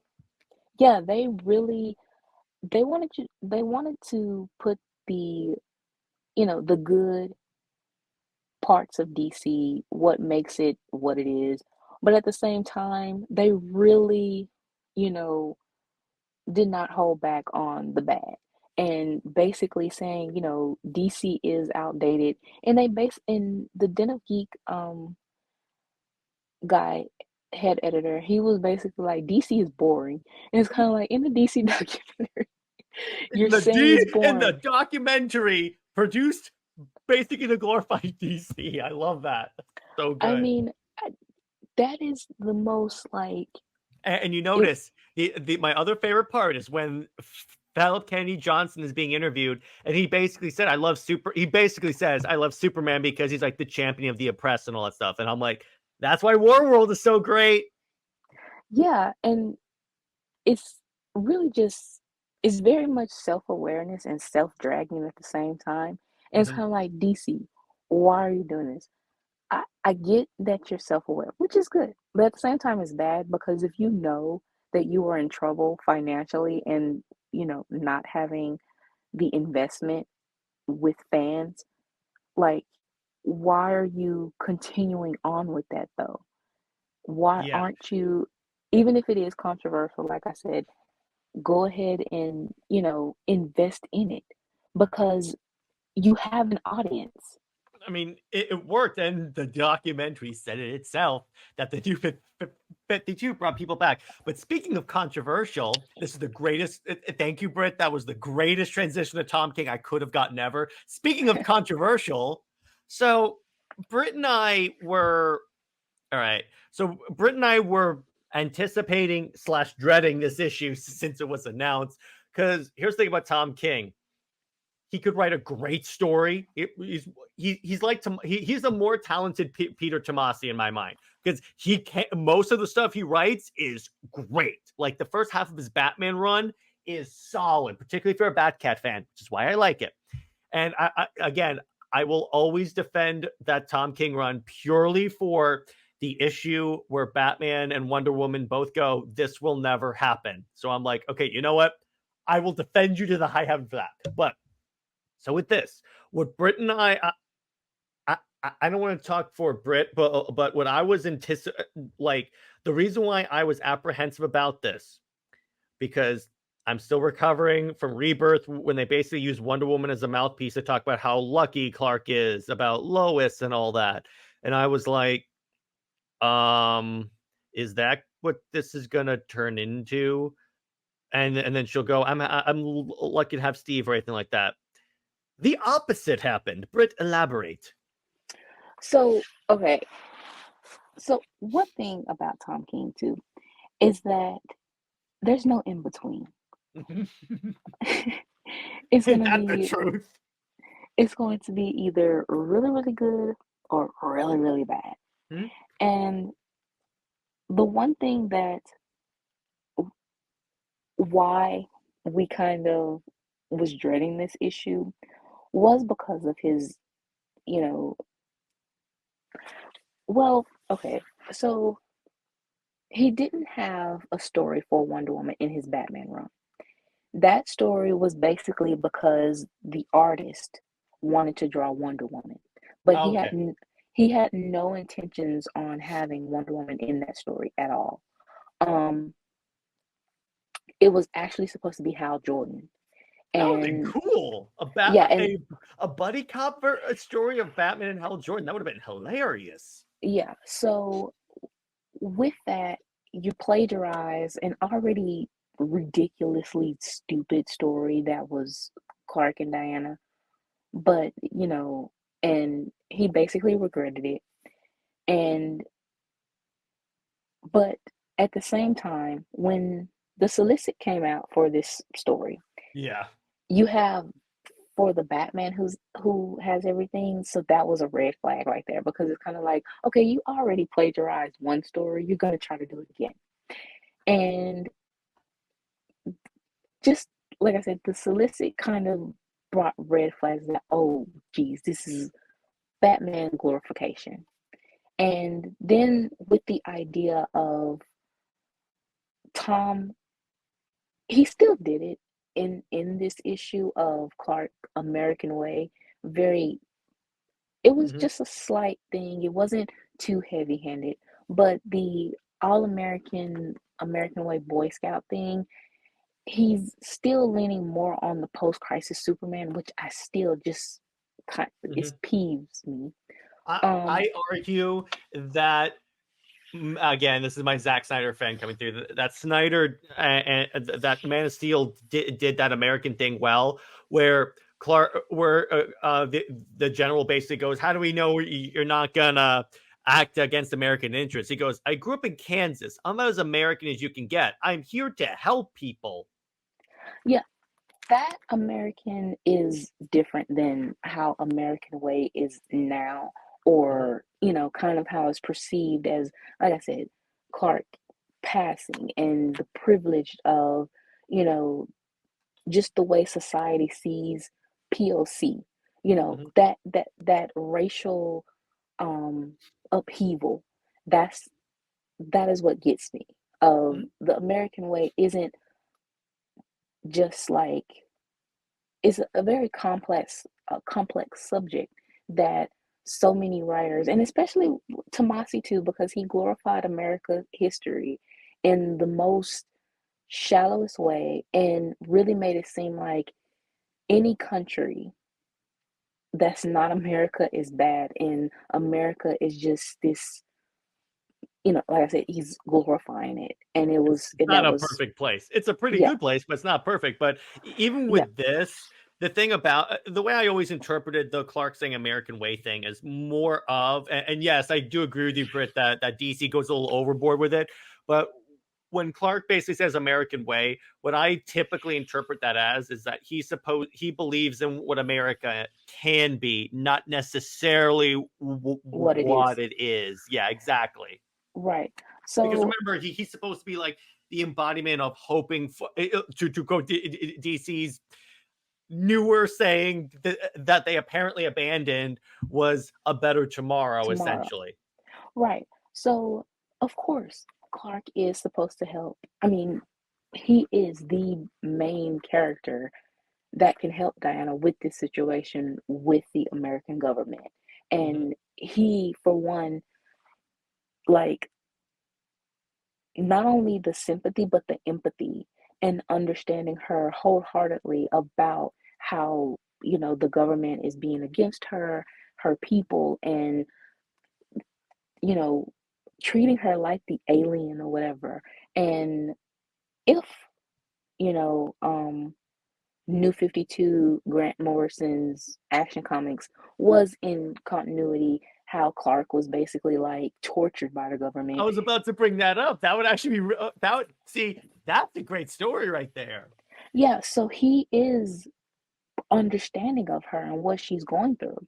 But of course, Tom King, with whatever, he wants her to go solo with this, so he can't actually help her. But it's just the Because fact that, in his defense, it's the Wonder Woman book. It's not the Superman and Wonder Woman book. So I understand where he's going for, because obviously people are going to ask, why wouldn't Superman speak to her? And that's because she asked him not to. right? So honestly, the fact that he acknowledged that, and knowing that Clark really, really wanted to help her, and he says that he will always be for her, be there for her, forever and always. And it's kind of like, okay, again, here you go with whether they are best friends with, you know, this kind of like tension between them. And the funny thing is with this issue too, that Wonder Woman fans, and it's true, and especially me as a Wonder Woman fan too, every right to feel like Diana is being disrespected, that she's, you know, underutilized her world. And Well, we just had her birthday in DC, and the Wonder Woman Twitter account didn't say anything. I even right. tagged them in my tweet.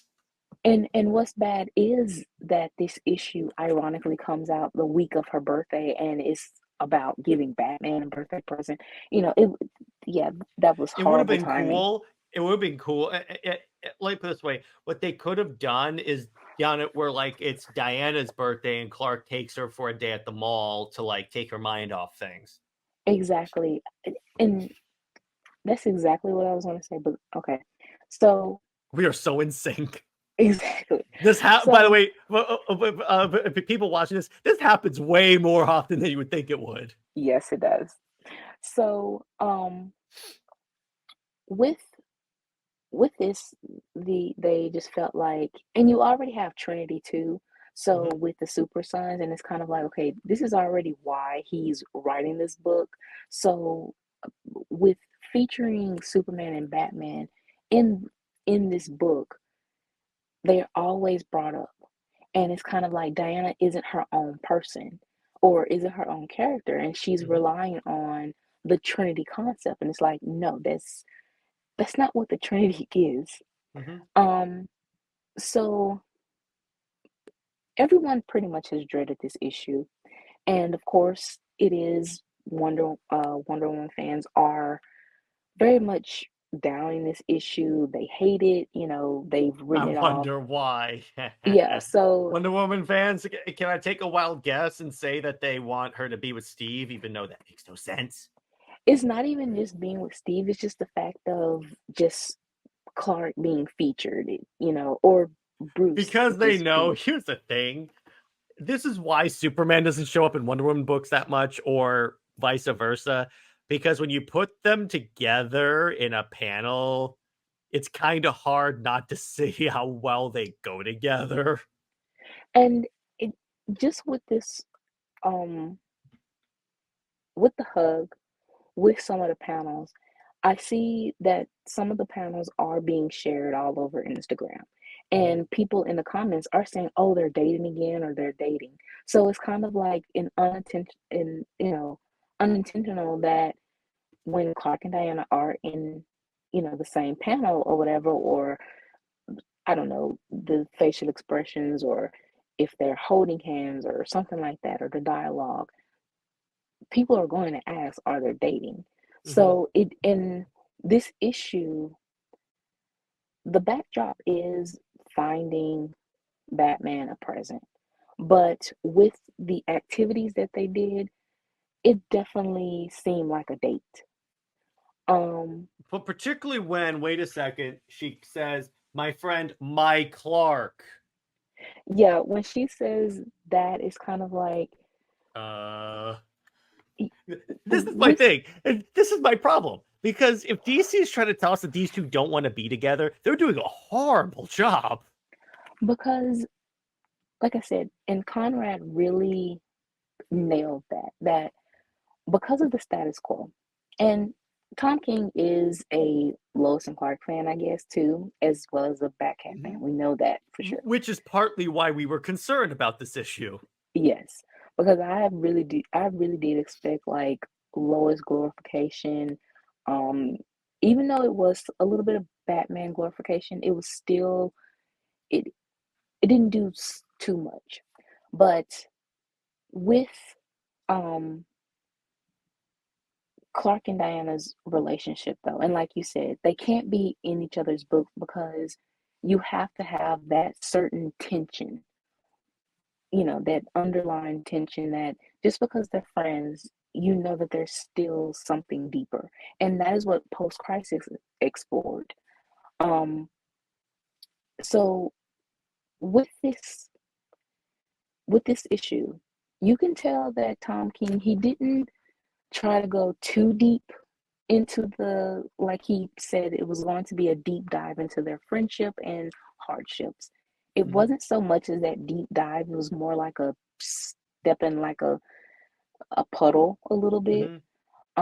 He didn't do the deep dive because if he did the research, of course, it would open up a lot more of they aren't just friends.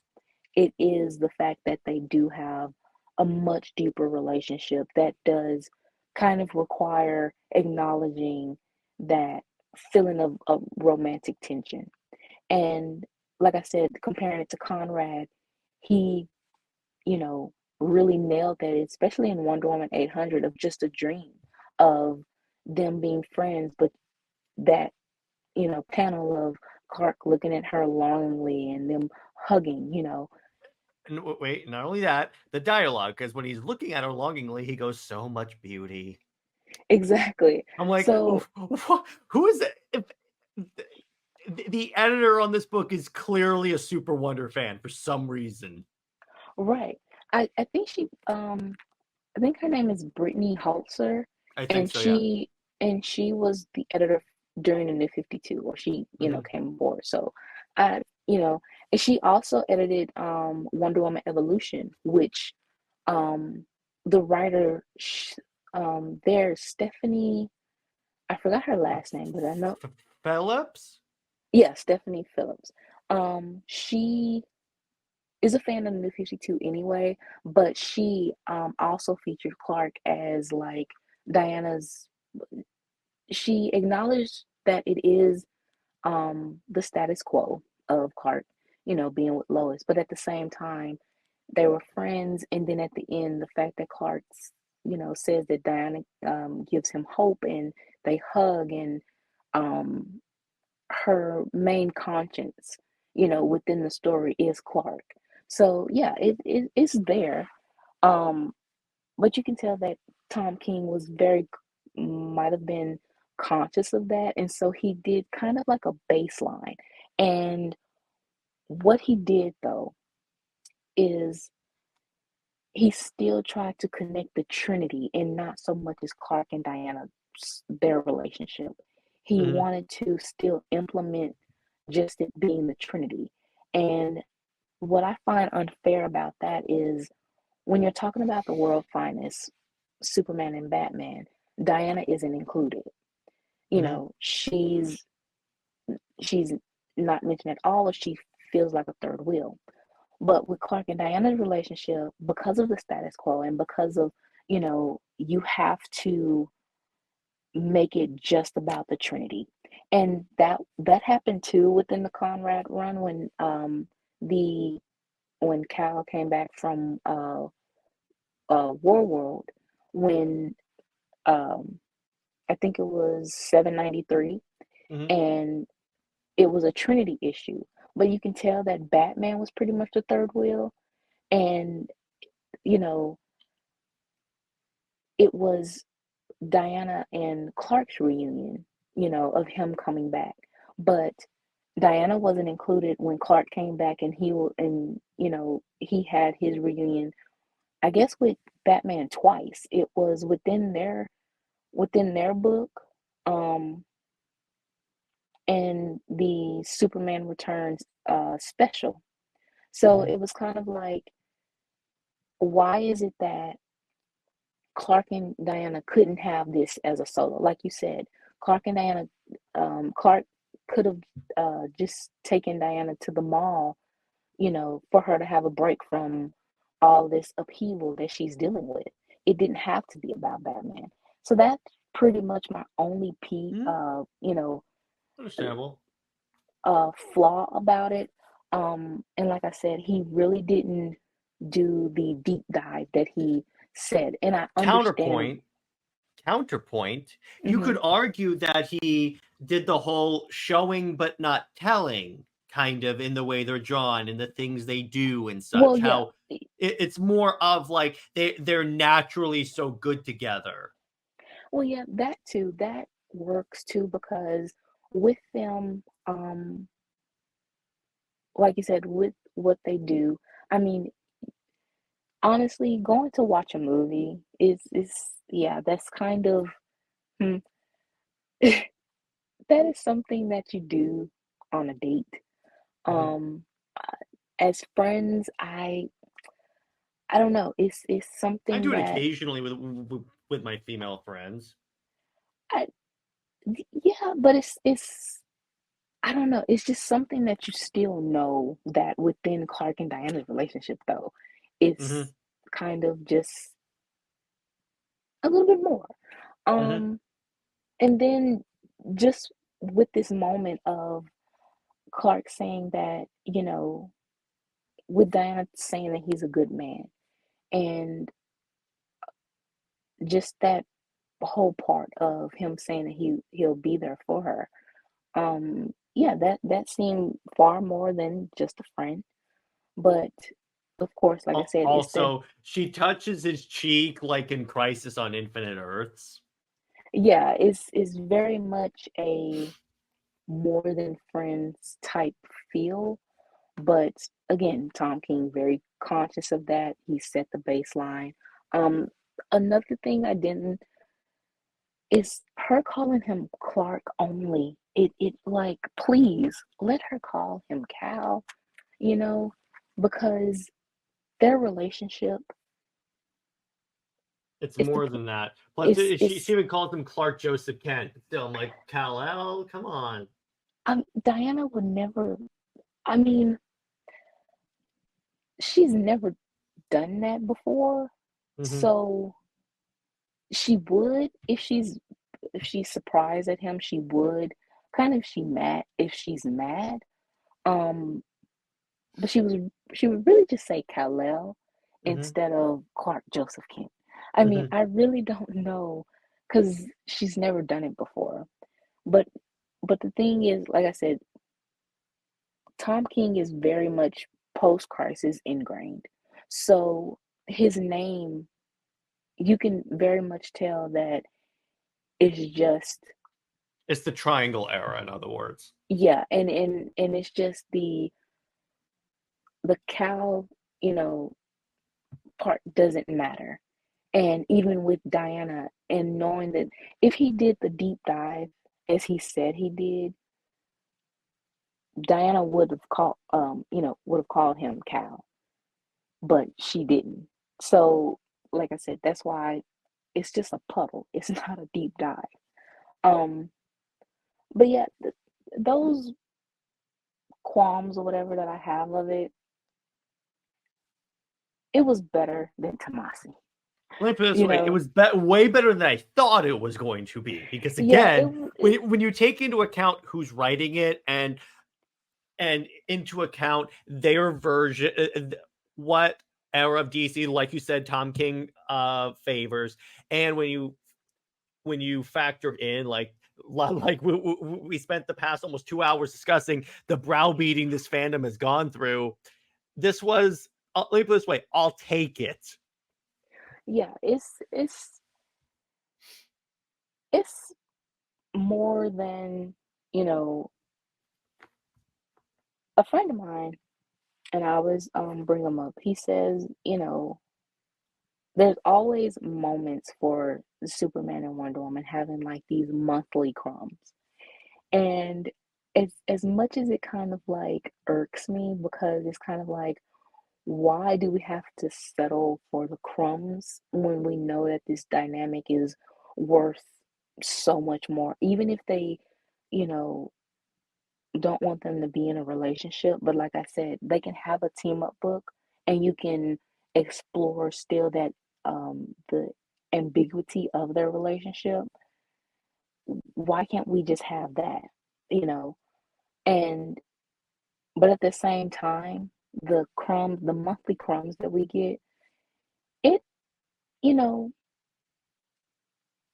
it's very meaningful, and Nice to be acknowledged. And it's kind of like, it's well, here's the thing, Britt. I have this twice because it's like whenever I see any reference to Zack Snyder, which is why I also like Tom King's run, because there's a period where Batman's in the desert and he's very clearly in the Nightmare costume that Batman wore, or like in Flashpoint Beyond where they have the BVS Batmobile. So I'm like, at least you're giving me something at this point.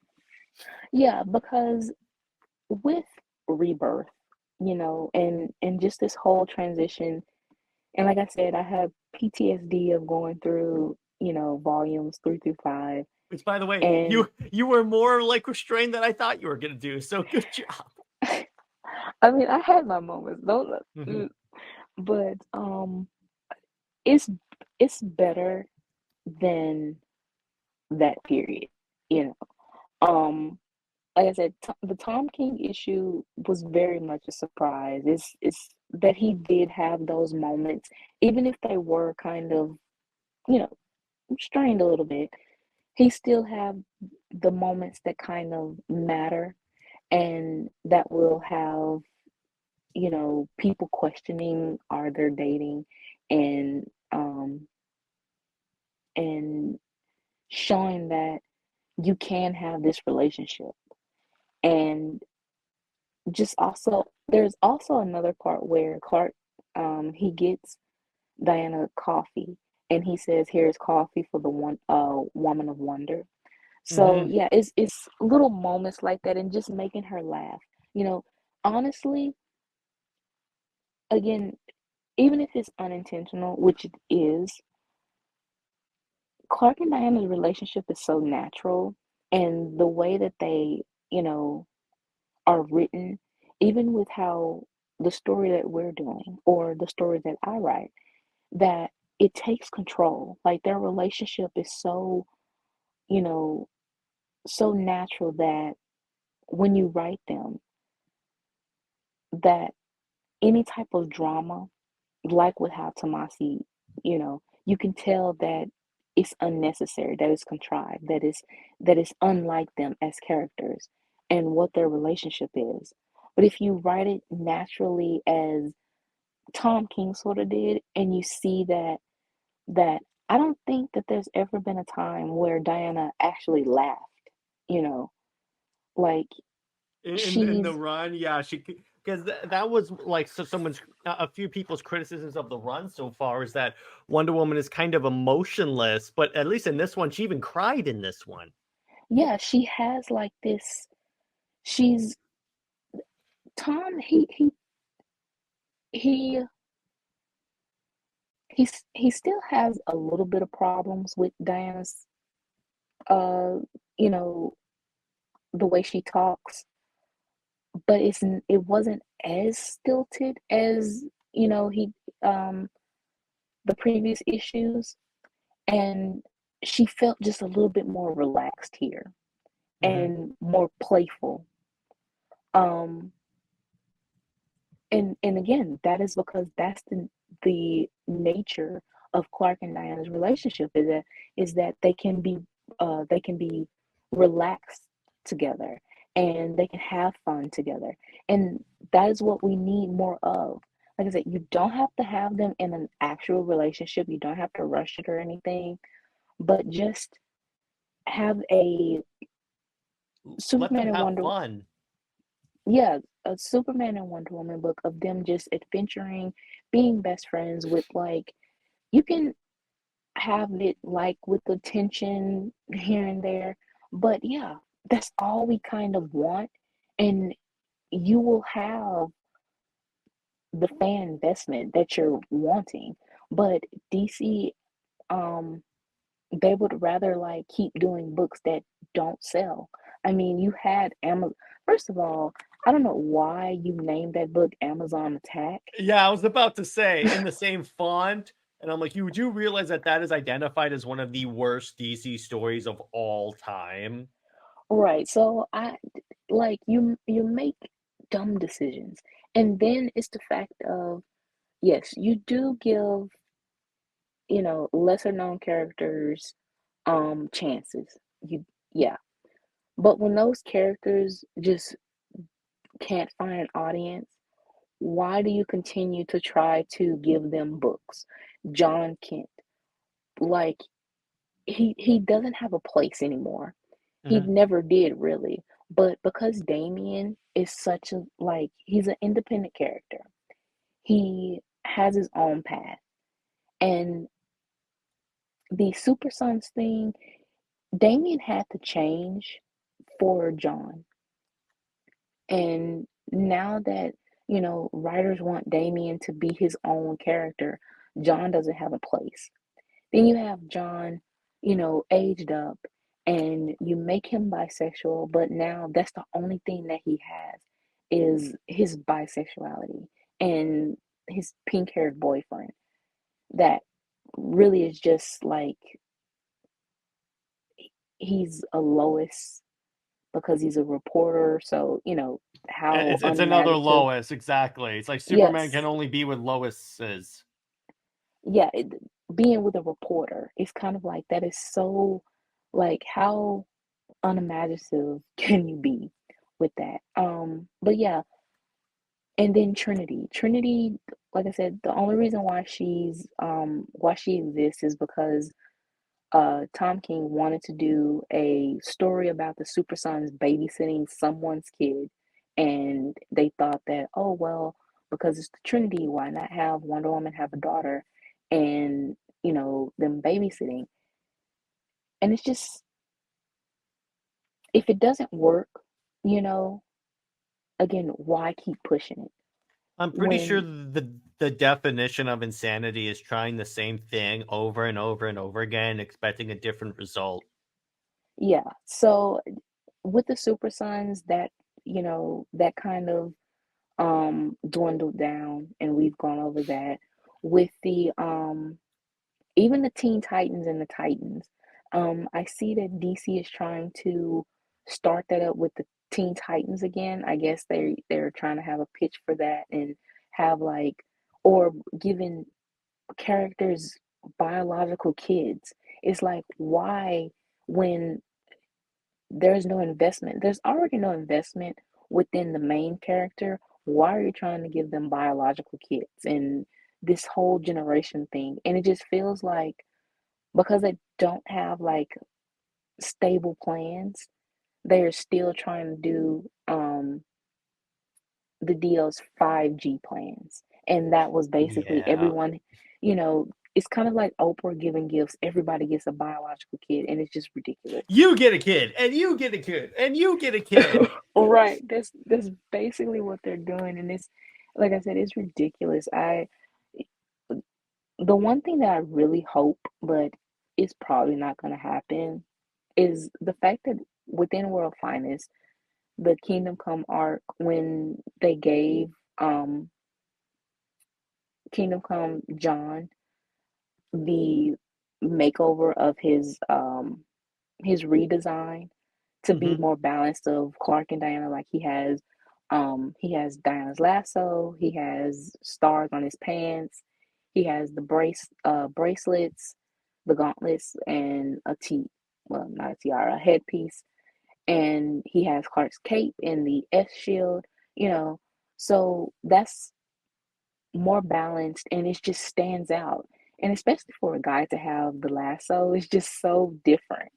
Um, why not invest in a book with showing the son of Superman and Wonder Woman having adventures, especially the fact that he's from not only a different Earth, but a different future. So, you can really invest in just a total different era of storytelling with that. But you know how DC does not like trying new things.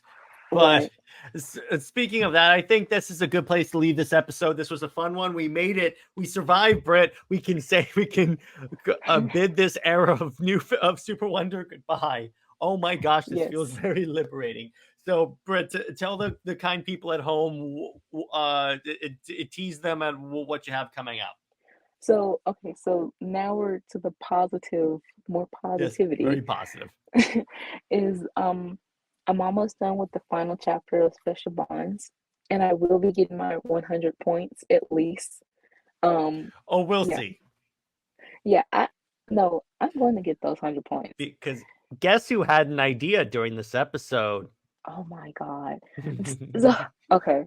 And finishing at least the first half of the second chapter of Shelter, and just slowly but surely getting done with more chapters of one shots, and especially the Athens story too, because again, with introducing Donna, it's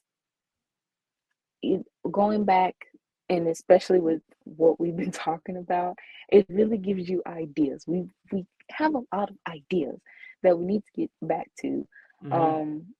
And like I said, I always say thank you for supporting with the Instagram, and please subscribe. Hell yeah. So stay heroic, everyone. Remember, Lois Lane is Lois Lame, and she belongs with General Zod. We will see you guys later. Bye-bye.